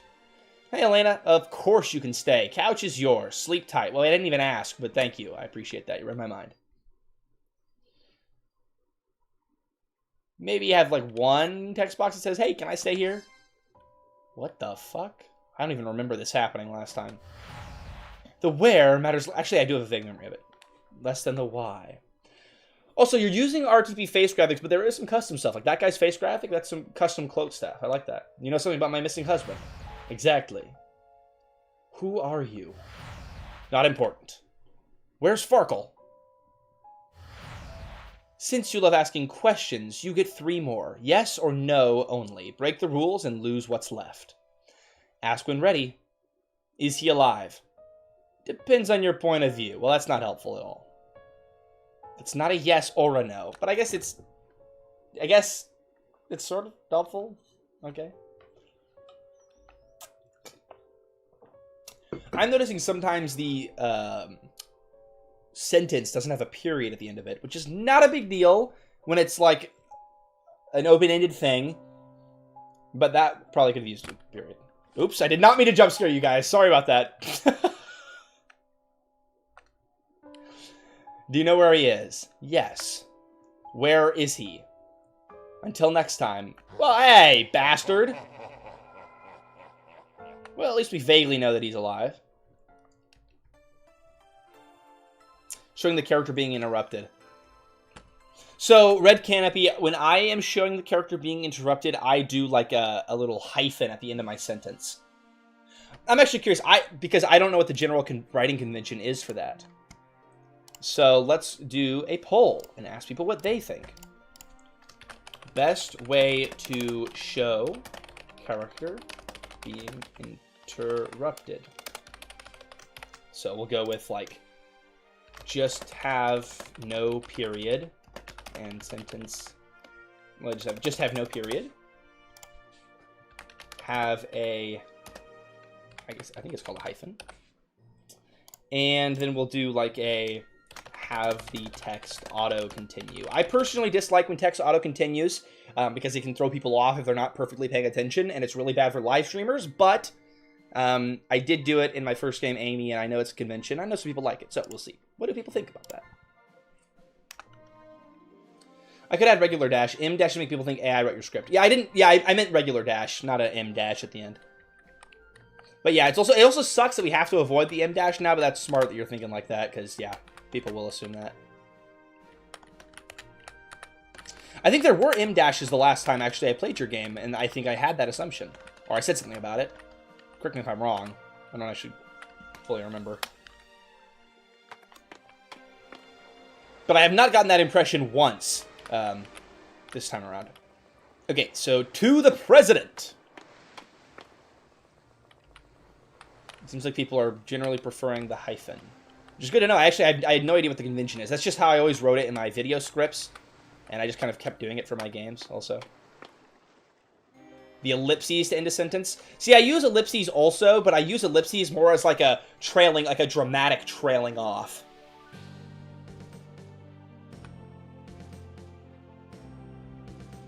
But I can see also what you're saying, Plague Doctor. Can't just walk in. Oh, carry on. Yeah, that's right. I'm meant to be here. Is there a secret? Loot. Wait, secret. Secret. Secret. Yes, I knew it! Thank you for rewarding my interest. I love that shit. That's really fun. Alright, Pegasus. What the hell is that? Is it like a revive item? Actually, that's probably a revive item. No? What the hell is Pegasus? I am gonna just not worry about it.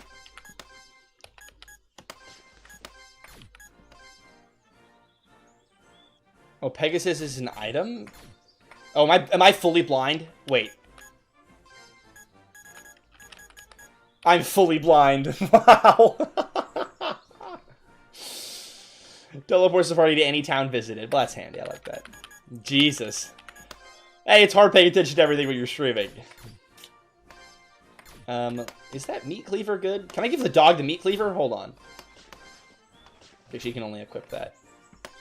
I want to give the dog the meat cleaver. Oh, I can't. Can I augment the leather collar? No. Don't have anything. And we have better gear. That is worse than the leather armor. And that is worse than that. Alright, we're good. Excuse me, Mr. President. Wait, you're not the president, sorry.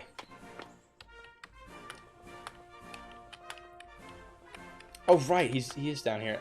I think it's... I do remember thinking it was kind of funny that the president's just down here on the first floor instead of, like, being up in an office, but it's no big deal. President will see you now. Credentials, see him. Carry on. Hello, Mr. President. This is not realistic at all. Why is the president a young man? Oh, I see why my cat jumped up there. It's food time. Hold on. Quick pause while I feed the kitties. Here, you can look at Freaky Toast. Or, sorry. There you go. 2 minutes. But I don't want them starving, the poor kitties.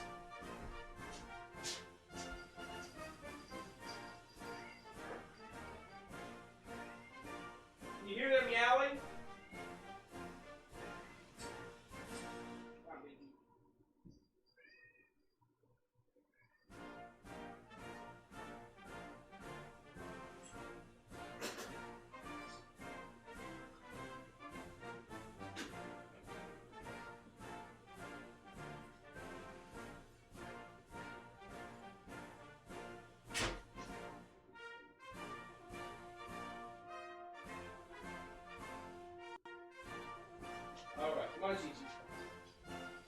There we go. All right. I hope you took that time to get yourself some food.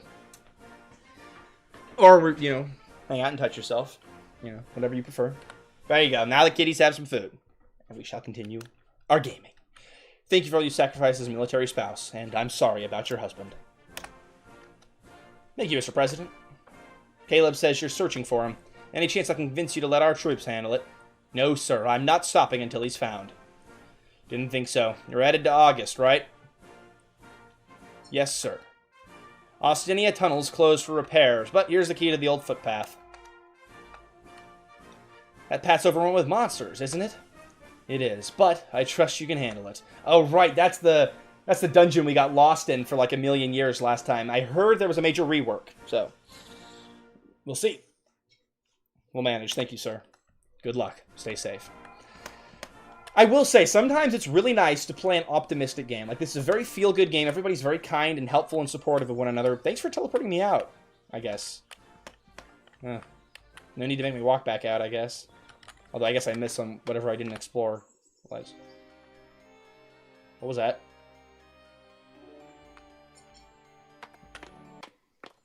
Uh-oh.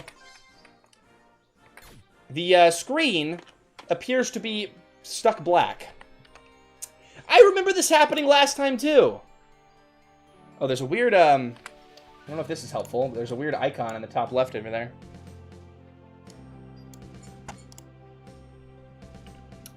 Well, as far as bugs go, this is fairly frustrating. And this is why it is nice to have an autosave. So, we're gonna just reload it. It'll be okay. I'll speedrun it.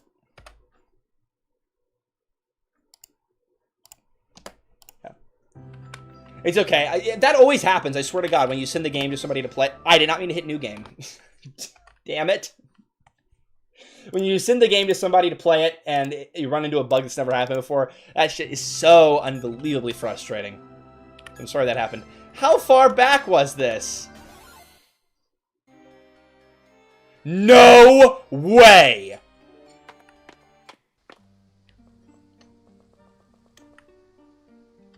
Alright, chat. We are massive speedrunning. Holy shit. Wow. Okay, I would please maybe autosave. Please maybe autosave. I am terrible at saving my game. Please, I need it. Holy crap, that's so bad. Jesus, I really thought that I'd saved. Oh. It's alright, we'll just speedrun it. Don't worry, I'm a professional. We'll be okay.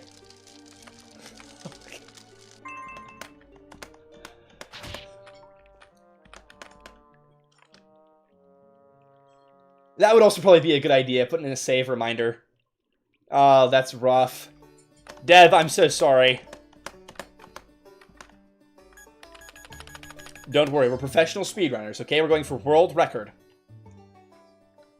Somebody get a timer going.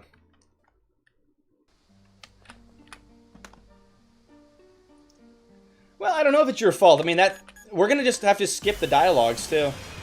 That's right, we might be a little under-leveled, but it'll be okay. What was I saying?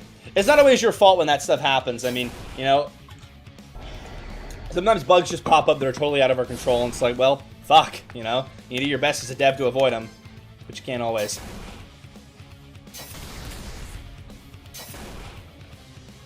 But yeah, super frustrating. I will, try to get to August. I believe in myself.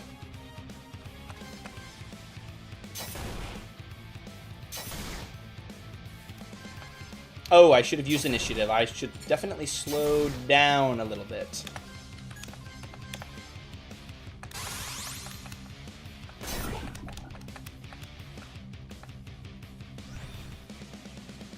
Yeah, true. Better got here than when the game fully releases. And even though I am, like, particularly bad about saving, I assure you other people will also have the issue of not remembering to save. And we did annihilate that guy way faster than last time, so I don't know what happened. But maybe don't be in the defense stance then, I guess. The might one seems way stronger. Hold on, daughter, sorry. Let me just ignore you for a second.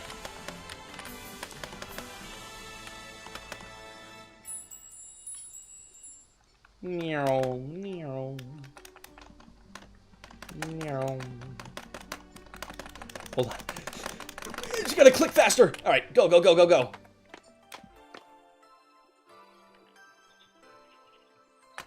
No dialogue. I do like... See, look, I'm really happy that you have all these options to skip the dialogue now, especially when a bug happens like this. Oh, wait, we gotta get the dog. Shit. We can't go on without the dog. It's required. Playthrough is basically useless if we don't have the dog. Yes, doggy treat. Some of these fade to blacks are really long now that I'm speedrunning. Wow, that was a very long... I don't know why it needed to be that long.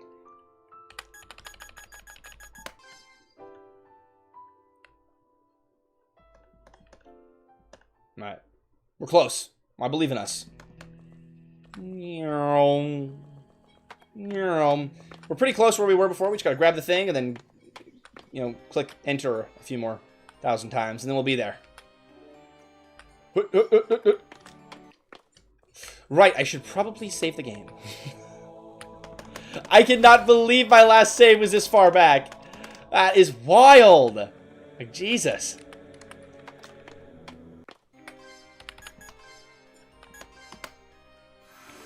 Well, I'm also used to playing my own game, and I have auto-saving in Grimdelve, and so I'm used to just not even thinking about it. Alright. I wish we moved slightly faster on the world map. Just a little bit faster.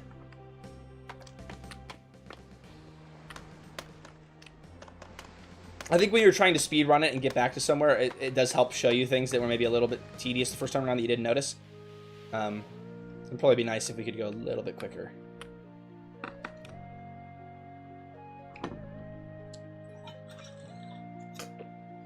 I'll grab the collar thing that was there on the way back.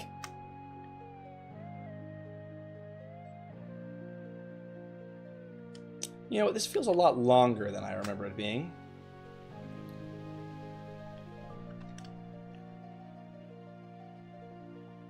But I'm also kind of appreciating the music more. I don't even think about it. I think that's when you know you have good music, when I have not said anything about it or thought about it.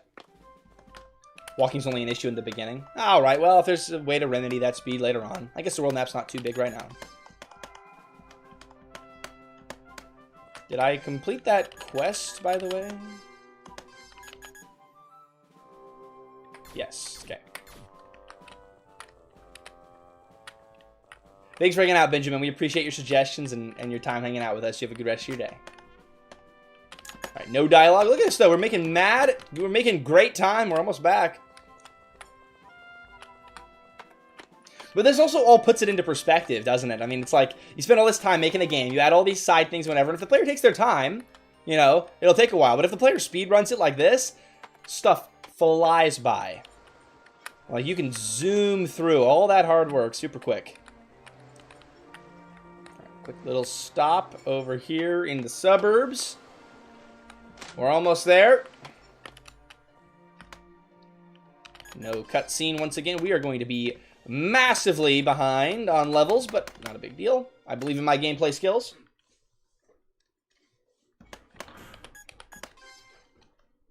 Yeah, the skipping cutscenes really, that stuff's really paying. I think that's a phenomenal mechanic that you've added.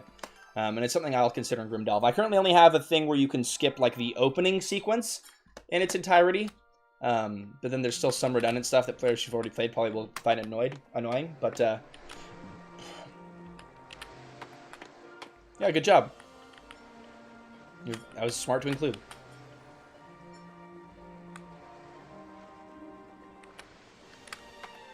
Oh, I can just exit that way? Oh, I don't even need to go through the army checkpoint. I like that. Because it's realistic in here. I didn't even think about it, but it's realistic in here that just because they have these two barriers up here, I mean, you can just, like, they don't have a wall up around the town, you know? Cool. It's a good touch. Alright.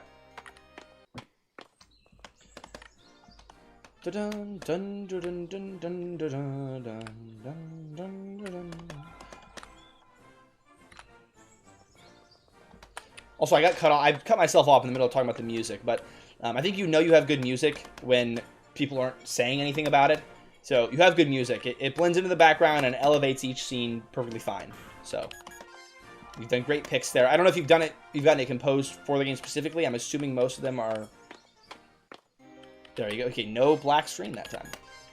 I'm assuming most of them are tracks that you got off the internet, and you've picked good ones. All right, now to the Austinian tunnels. I'm hoping we are not too underleveled for this dungeon. So just a fluke. Yikes. I know, and those are the worst bugs to try and fix.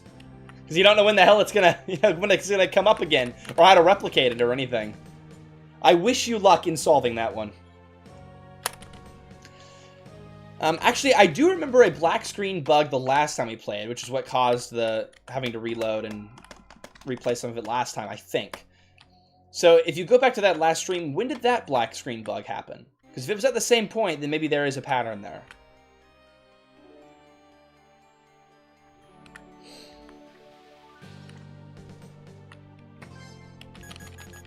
Alright. We're going to go 30 more minutes, so hopefully we can get through this dungeon here and check out the town of August, because we didn't make it to last time. Oh, it was in the tower last time. Alright.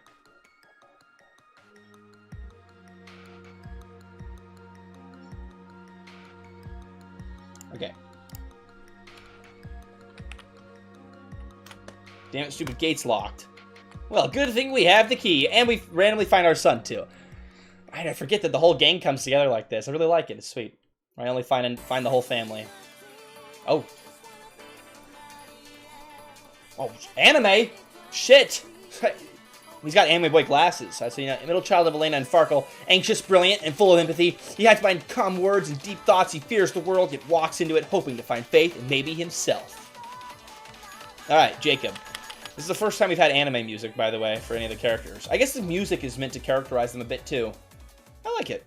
No complaints. I don't like lyrical music in video games for the most part, but if it's not overdone, it'll be alright. Mom? Sister? We've got the key because we're looking for your dad. Okay, very straight to the point. Not like, son, I gotta give it to you straight. Your dad's missing. Just, we have the key, your dad's gone. Sorry. You're searching for father, I'm coming too. Very efficient cutscenes here. Alright. We've got a full party for this dungeon. Holy shit, look at that fucked up looking slime. Oh, well, that would be why they're fucked up. Okay. Oh, look at the dog sprite! Look how cute that is. He's so angry. Did you get that custom made? I love that. That's so cool. Let's just have everybody... No, you don't have tactic.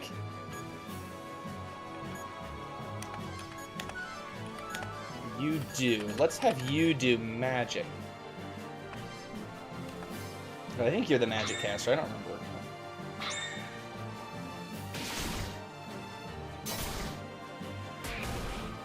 Ah, they're hitting the dog? That's fucked up. You can't target the dog. And once again, these guys don't have health bars. I thought it only didn't exist on the bosses.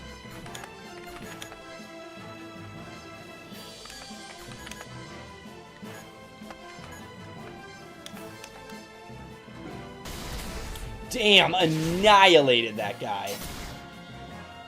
Wow.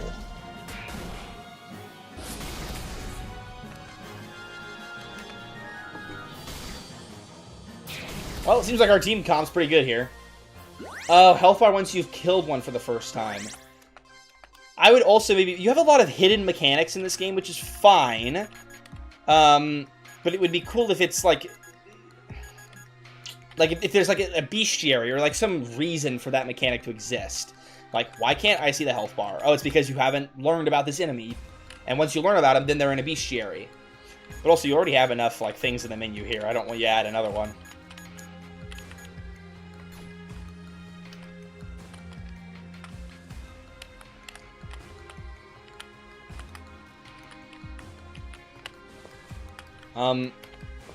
What the hell?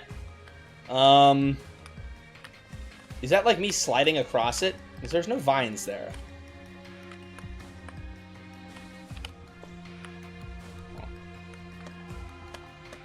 So far, this dungeon looks better than I remember it being. I remember it being really long, windy tunnels the last time.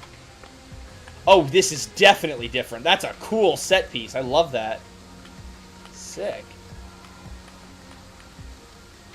And you have some really weird, fucked up monsters in this world, too. Oh, I remember this guy.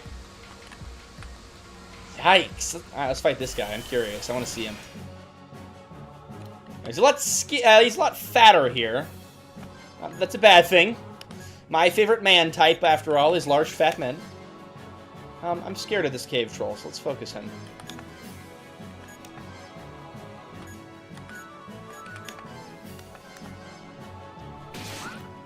Thanks, dog.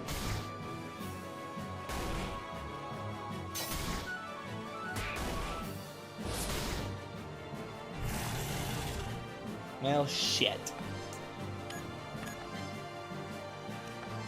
No one's got any initiative built up yet, so I can't really do anything. Oh, Elena should heal herself. There.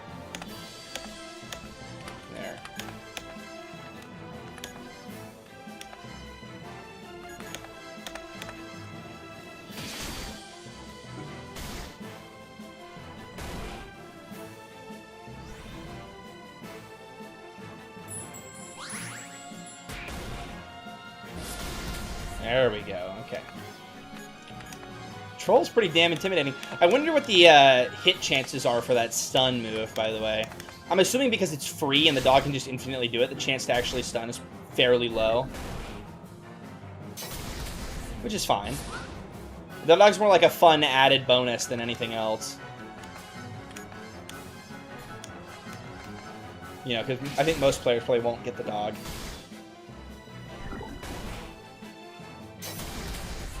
Go. That felt like it was a tough fight, but we didn't actually lose much health, so I appreciate that. You know, it was engaging without being too life-threatening in the end.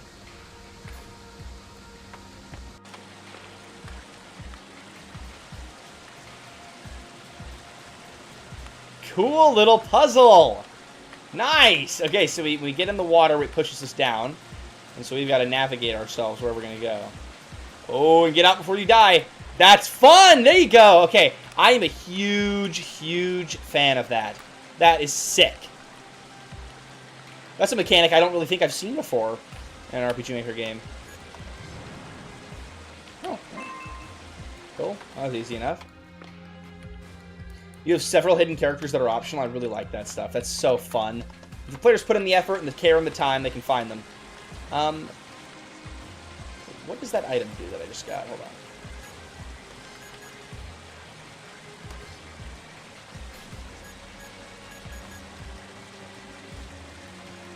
Equipped as a charm, and you become immune to dying? Is that what that is? Hold on a second.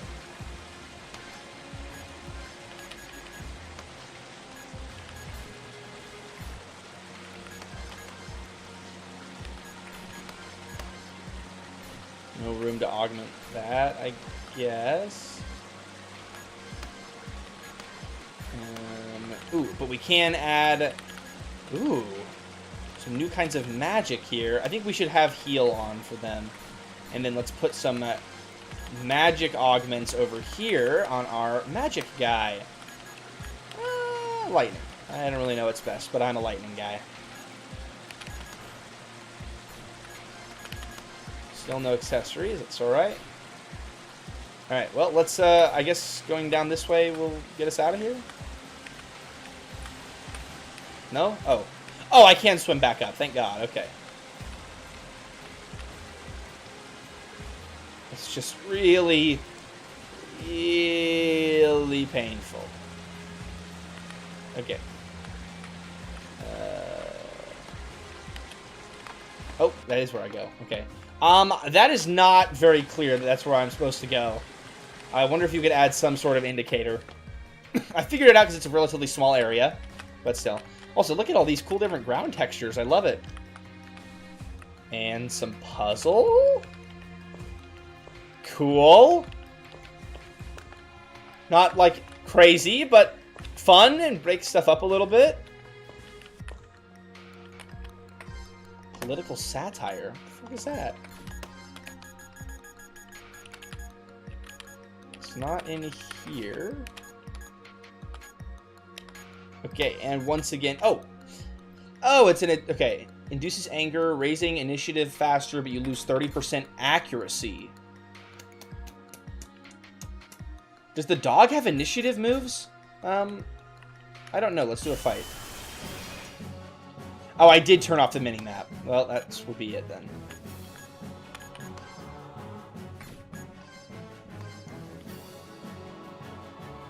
Dog does have initiative moves.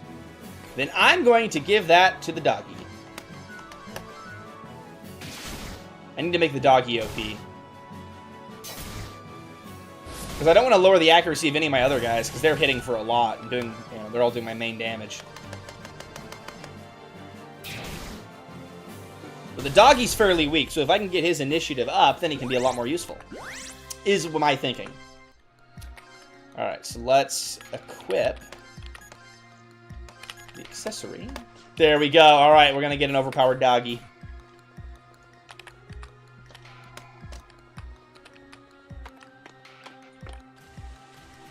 I'm a huge fan of the way you've done this, you've redone this dungeon. Like, you actually have to put some effort into thought. There's, like, some fun little side puzzles. There's things to think about. It's not just, like, a wander and circle and how do I get out of here kind of thing. Yeah, fuck it. We gotta see what's down there.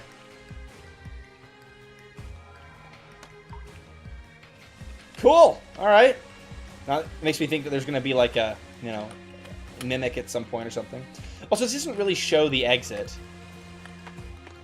I guess on that map it's easy to understand the exits there because of how you've mapped it, but...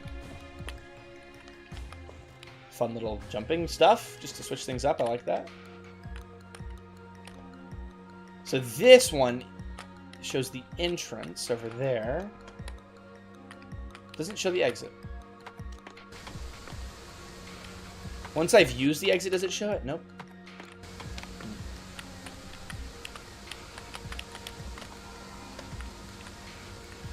Austinian Mine. Choose the correct pressure plate. But if you choose wrong... Ooh, so I'll take some damage, I guess.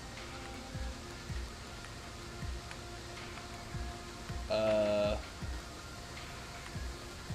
I just not do that?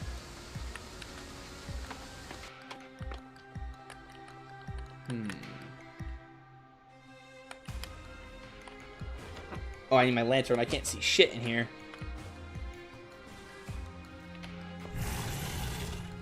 What was that? That was a sick jump. Oh, okay. Oh, we got a boss fight. Okay.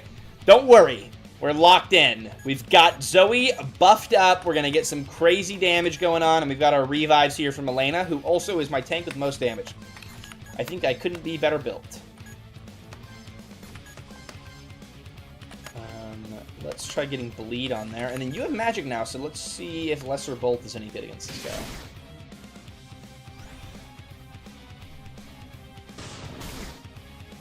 I did about as much damage as I think his normal attack would. Maybe. Let's see.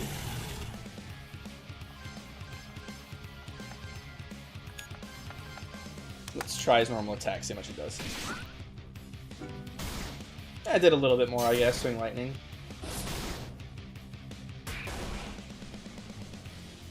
Holy shit, Mungus. Okay.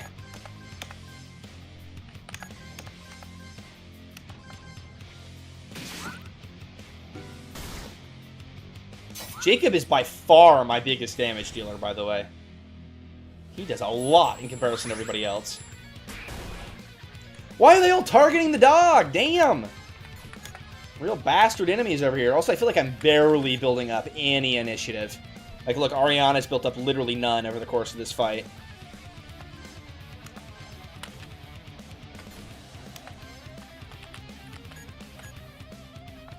Here, heal the poor doggy. And doggy sucks. I love you, doggy.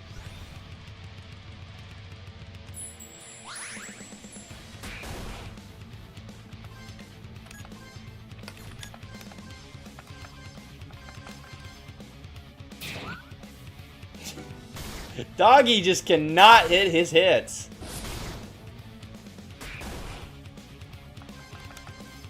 Hold on. You can attack. Keep trying to get that bleed. I don't think it's going to happen. Nope, still not got the bleed.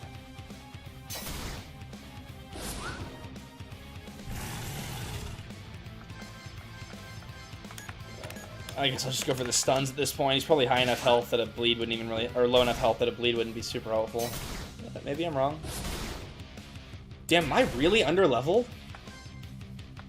Oh no, at least he's only one enemy at the end of the day, so it's not that bad.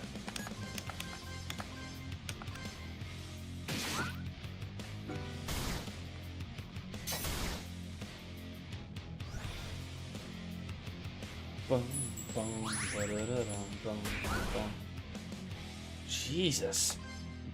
Pretty brutal all team hits though. Just keep Elena alive. I mean, she can res anybody who dies.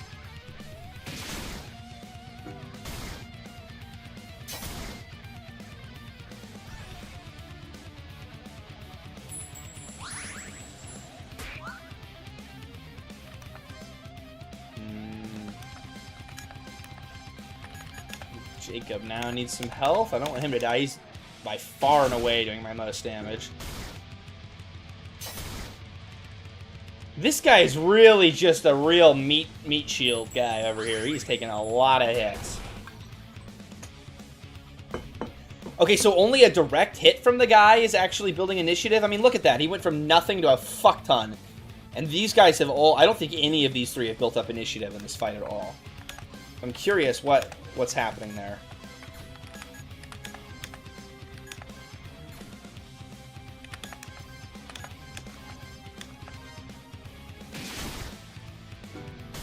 There we go. We got it. We made it. All right.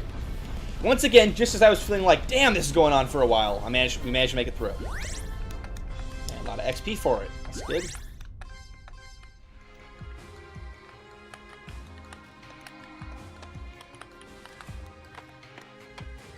Oh, we made it through. Okay. That was so much less bad. That was way, way, way, way million gazillion times better than the last time. If you're interested, go look at the old Critical Chaos First Impressions live stream we did. That dungeon was a billion times worse. That was actually fun. I enjoyed that. I didn't want to, end my own life. That was awesome. I was just asking, G. Yes, I haven't seen Sissy in a while. We'll visit, but not for long. We're here to find your dad. So we're going to go visit the graveyard, right? I remember that. So I guess that, pressure plate thing was an optional puzzle. Now that I have a save, though, I'm going to go back and try that out. I'm curious about that.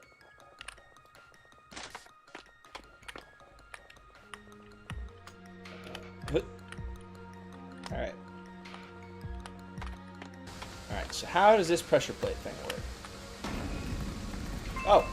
I am unbelievably good at this game, I guess. Cool, just a little side loot. I got some gem mining.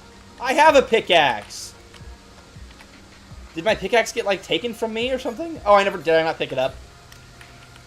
Oopsies. That was a really cool animation. Oops.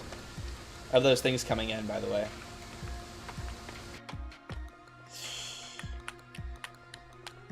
Maybe I will go spend all of your donations on lottery tickets. That's what a responsible content creator would do. I agree, Spirit Corgi. I really am a big fan of the wall climbing. I'm a big fan of how that whole dungeon was reworked. That was a lot of fun. Alright. Let's go check out the cemetery.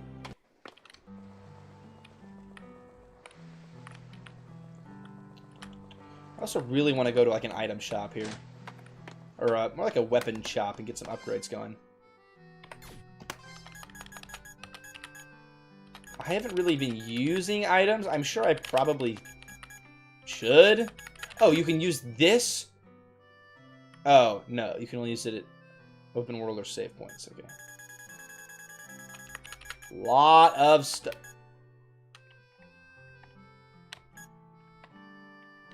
Jerkbait? Okay, sorry. Let's go.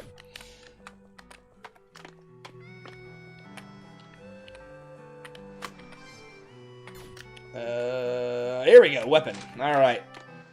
See if we can get some better gear. Guns? Fuck yes! Oh my god. Alright, hold on. Wow, there's a lot of cool stuff here. So, for Ariana... Oh, I can't even equip the gun on any of them. Well, fine. No gun then. I don't care. So, Elena's actually the one who'll take the gun. Well, fine. I'll buy Elena the frickin' this then. Hell yeah, I'm buying a gun. Who do you think I am? I'm not gonna buy a gun? You gotta be crazy if you think I'm not gonna buy a gun.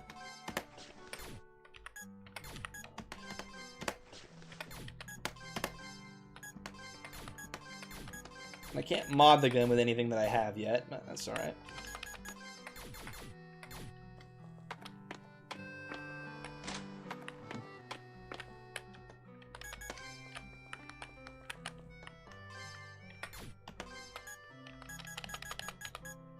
Oh, you can craft your own weapons, too. Wow, there's a lot of systems in this game.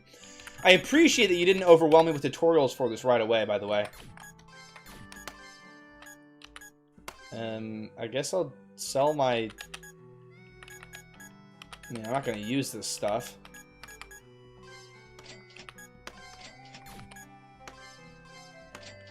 Don't need our old clothes anymore. Oh, this is something I can equip?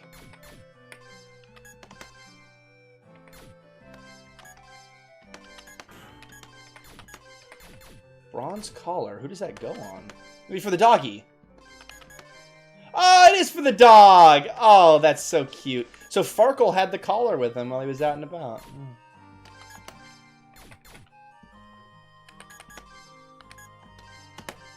I really like that that's like a thing I just found out by just being in the menus. Alright. Okay, let's go to the cemetery. We got a gun now, we'll be fine. Oh, it's a really pretty church. This fucking, look at the kids in this world. They look so silly. No. Bye. Suck it. Your kitty probably likes it better in the tree. I have a cemetery to go to. Oh, nice parallax mapping. I didn't remember that you ever used any of that. Looks nice.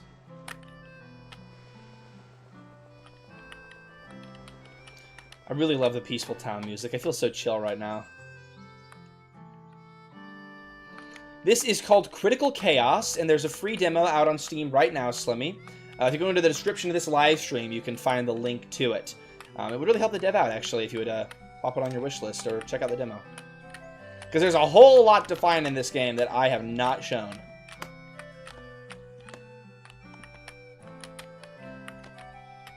I guess it's a good point, Spirit Corgi. Some kids are certainly a bit odd looking. And stay that way for quite a while. I certainly did. Alright, now what was the note in the email about the cemetery? Read the row of tombstones underneath the families. Well, I don't know which one's the families. I guess we'll find out by just clicking.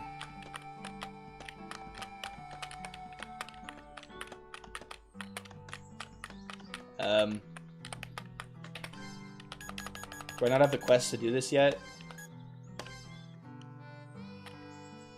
Yeah, I gotta talk to Janet first, probably. Alright.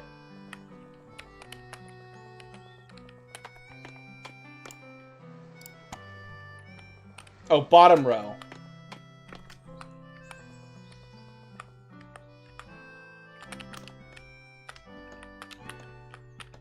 There we go. Here lies Aerith. Oh, no. Is that a Final Fantasy reference? The only tombstone. Oh, here we go. Erdrick. So it's random which ones are actually us. Oh, shit, you killed me! Oh, Red Canopy, thanks for including me in your game, even if I am dead and gone. And you got Drifty in here, too. That's nice. Ah, you've murdered both of us. I hope you're proud.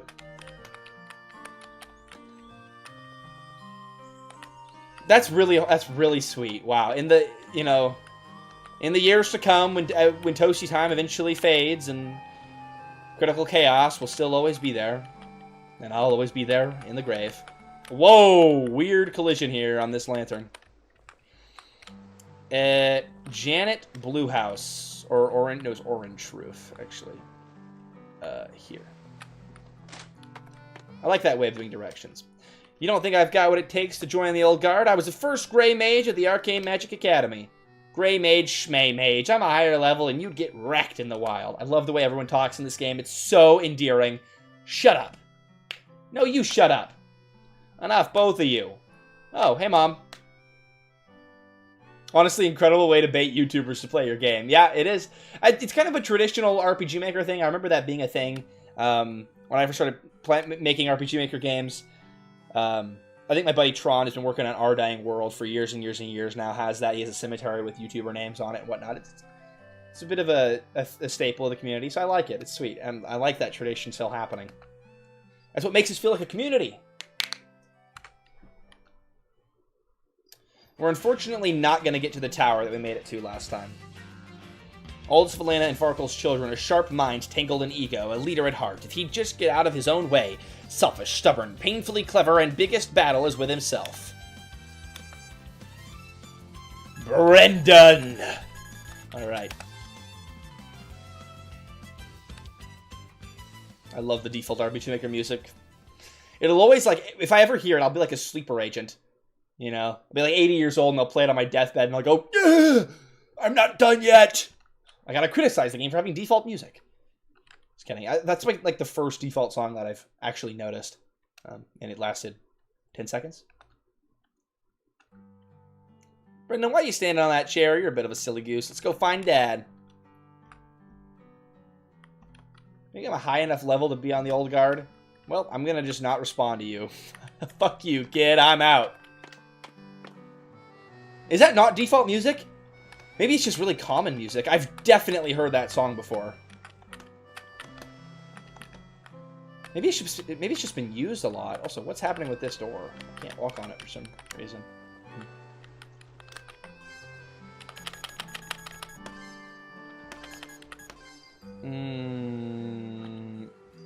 Oh, did I not talk to Janet? Huh? Is this Janet? Hey, pretty girl. No? Okay. Oh, there's Janet. Okay. I got distracted by the cutscene. Sorry about the messy house. No need to clean for us, silly. We're just in town gathering clues about Farkle. Yeah. Elena fills Janet in on recent events. You should stop by Sensei's dojo. He might know where to look. Your dad trusted him more than anyone. Family Sensei owns a karate dojo. After Richard passed, Sensei came out of retirement to run it. Thanks, we'll head over. See ya. That was really short dialogue. I don't know if that even needed like a cutscene dialogue. It's like 4 lines. But also, I did appreciate it when I forgot to save that one time, so it's alright. Alright, we'll look at the new and improved dojo, I suppose, and then probably wrap up the stream here. We've already gone a bit longer than I was planning. Oh no, Molten S'more! We're just getting... Oh, we found some collision errors. We're just getting close to wrapping up the stream, Molten S'more. Or maybe this is not a collision error, actually. Wait, we're meant to be a roof-running ninja? Wait, cool! Archangel, alright, cool. I found some hidden loot. Okay. Huh. It really seemed like a collision error at first. Interesting. I'm glad you can make it to stream Molten S'more, even if you're here right towards the end of it. Been a while since I watched one of your streams. How you doing? I'm doing alright. I'm really enjoying this game, so that's an added plus to my mood. How are you doing? I love the music in here. A wise, humble sensei. Still learning, still teaching, still seeking balance. Mr. Miyabi. Alright. We'll leave it. Karate Kid.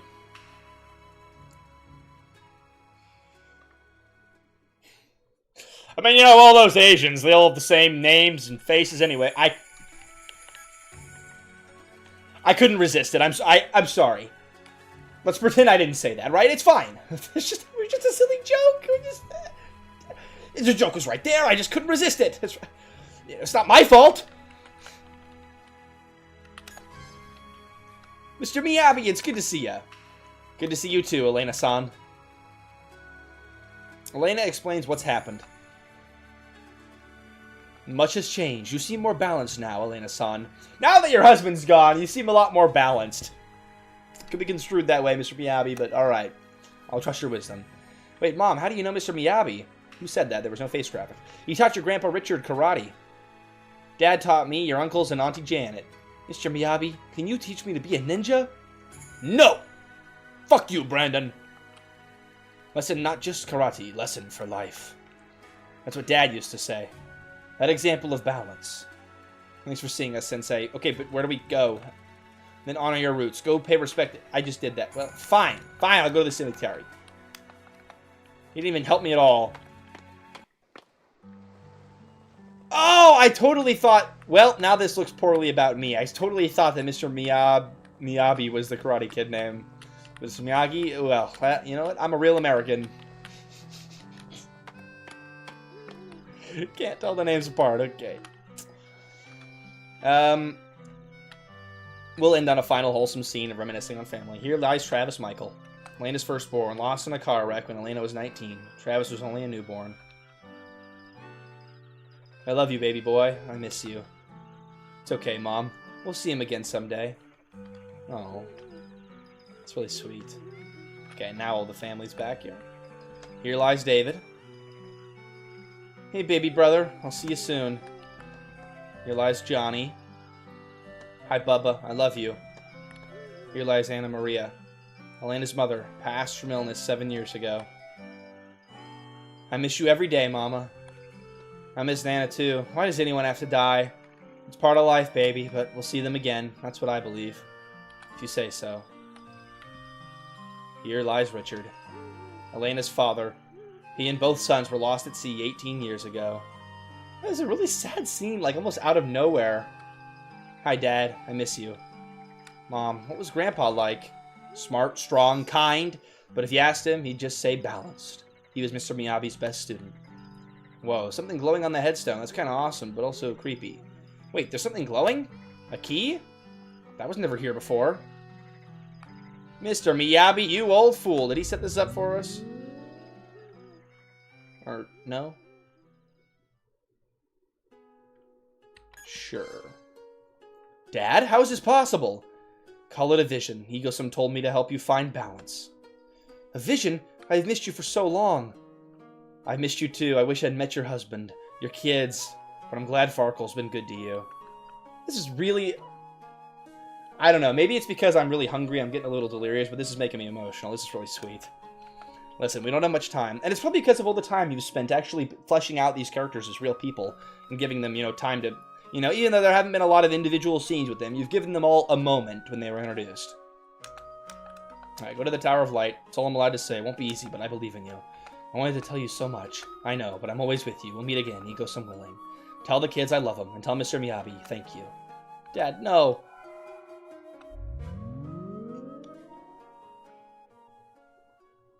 Oh, is he in the background? I can't believe I don't have the cat in more, have Gigi and Binky in more videos. I always feel like they're in the background, but a lot of people were excited that he made it into the Kagura Games video. Wait, what? Why? Alright, Tower of Light. But we're going to have to unfortunately wrap it up and not quite make it to the Tower of Light, so... I'll hop out of the town and grab a save spot. Actually, I think I can leave this way. Yeah. Alright. Let's go to the title screen, do some final thoughts. So for those of you joining just now, I'm sorry, you probably don't have too many thoughts to share on the game. But for those of you that have been here a while, please feel free, share your final thoughts in the chat as I'm doing our little wrap-up here. So first of all, I think it is undeniable that Critical Chaos is in a much better state than when we first played it. Not only is the AI art gone, and all of the stuff that's in the game looks really phenomenal. You've done a great job putting together a variety of different assets in a way that looks nice. But you've got fantastic lighting systems that look really nice. I can't remember if it looked this good before, but it certainly looks great now. Hey, Disaster, we are wrapping up the stream right now. I'm so sorry. I appreciate you popping in, though. Let's see. So the lighting systems are really nice. I like the visuals. I like the way that you've redone a lot of the writing. It all flows a lot better and everything makes more sense, and it's easier to get wrapped up in the storyline and in each of the characters' moments. Yeah, I really do think it's in a really solid point. You've got phenomenal music that fits with each scene. The progression of the story, you've got story beats and you've got gameplay. You've got a good balance of the both.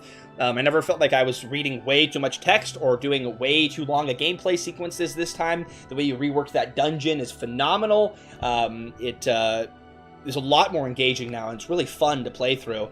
I think this game's in a really phenomenal state. I do think, now as for things that could maybe be added, I do think an autosave feature, or at least like a toggleable option, like, hey, do you want to turn on autosaving? It would be really nice to have, especially for people that tend to forget to save. And even though this is a game that's going for more retro appeal, I don't see why you can't have some modern conveniences like that, just to save people from the headache. And then probably shortening the width of the text box. Maybe making sure that grass tiles always have unique grass sound effects, and then maybe a little bit more in the way of a few more tutorial pop-ups just to remind people of things, like maybe a reminder to save, or a reminder of this is how your movement is, or whatever. It's like a lot of really small nitpicks at this point, but the whole package is in a really charming, it's really charming. You know, you've got a really beautiful family connections and a lot of family stuff that you talk about that's, I'm instantly wrapped up in, and I'm interested to see the family dynamics and relationships grow and change over the course of the story. Even more so than when I first played, I'm getting really invested in all of these different characters. Let's see what the chat's saying.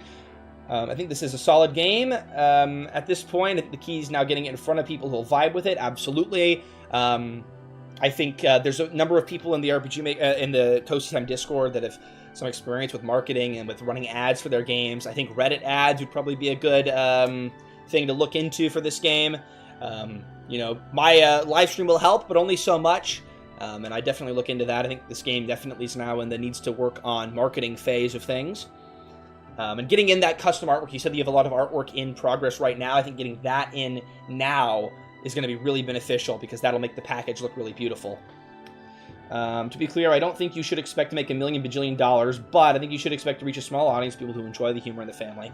Yeah, I think this is going to be like a lot of niche RPGs made in RPG Maker, where they have a really loyal cult following. Like, I mentioned my buddy Realtron's Our Dying World, and I think that game has an appeal, but it also, you know, to a number of people, but I also think it's always going to have a very niche, really loyal following, and I think there's something really special to be said about that. And in some ways, having a community that's smaller and very loyal is better than having one that's very big and spread out and demanding even. You know, everybody wants their game to blow up, and I wish you all the success with Critical Chaos, but I hope you find the people that care about your game, because there's a lot to love here, and I certainly enjoyed my time with it. It's a hobby, not my day job, right? And see, that's something I've been grappling with too. I think a lot of people who get into this at some point or another run into the idea of, man, what if I could just make it? You know, what if it blows up, right? And it's hard to keep in perspective that that's probably not going to happen. And I mean, that's why I ended up making the hard choice to go to law school, and why, I mean, you had a long career in the military, this game, veteran-owned, right? So I think it's important to keep that stuff in perspective, because also what's happened a little bit with myself running this YouTube channel, sometimes you get so wrapped up in trying to see the numbers go up that you lose sight of what's important, and you forget the like fun, creative outlet that the game and that making those videos is. And so sometimes taking a step back is a good thing. That's what I'm going to try and take the opportunity of law school to be a bit of a step back and recenter myself on that creative stuff, and keeping it all in perspective is good. But I do hope that everybody watching will check out the description and go over to Critical Chaos' Steam page, link in the description, and wishlist it at the very least. Maybe check out the demo if you were interested. It would really help out the developer of this game. He's a fantastic guy. A small loyal following are so much better than a bajillion lurkers. I agree. I 100% regret making my game my day job. Keep this as a hobby, unless you do make $1 million on it. Yeah, but, you know, learning experience, I agree. You know, it's like, your life's not over, and it's worth giving things a shot, right? It's worth trying. If you have that passion, you feel like you can do it, go for it. It might work for you, it might not work for you, but why not try, you know? I don't have a lot of thoughts. I know there's not a lot for me to rip into here. I think besides those small bits of polish that I mentioned, maybe reworking that initial battle tutorial again, because the timing of the information pop-ups was a little bit wonky. Otherwise, I mean, I really think Critical Chaos, I think it's in a fantastic state now. I'm excited to see the development continue. Please keep posting about it in the Discord. I would say now probably is the time to start investing in some marketing. However much money you're willing to put aside for it would be helpful. I think you can run the $50 a month limit. Even that'll help or whatever. Yeah. All right, we're gonna wrap up stream now, guys. I am starving, and I gotta go get Miss Toasty for her break from work. So thank you all so much for taking time out of your day to hang out with me on stream. I had an absolute blast, and I always do. I want to do a special thank you to everybody who donated. So Good Self Games, thank you very much. Dr. Dacky, thank you very much. And Black Jacket Games, thank you very much. I really appreciate that willingness to give, and it only helps me do more with the channel, or more realistically, it helps me have less debt at the end of law school. So thank you very much. And I want to appreciate everybody who was here hanging out with me during the stream. If you were lurking, thank you. And if you were chatting, I want to thank Molten S'more, Disaster, Amai Guri, Red Canopy Games, the dev of this game, 77 Sevens. You're really getting in all the sevens. I appreciate you. It's our magical word. Spirit Corky, Plague Doctor, and Benjamin, and others who dropped off earlier, as far as I can see in chat. I appreciate you guys hanging out with me. I had a great time. And as always, a double mega mungus thank you to all the channel members. There's, never the need to support the channel, and I really appreciate everybody who does. So Juno's Fun World, Disaster, Spirit Corgi, thank you guys for being channel members. It means a lot. All right, we're going to wrap up stream now. You guys have a fantastic rest of your days. If you're going to work on your game, good luck on your game. Join the Discord server if you haven't. Link in the description of this video as well. Please share, post about your games. I'm excited to see it and what you guys are working on. And that's it. So stream's ending. 3, 2, 1. Have a good one, guys.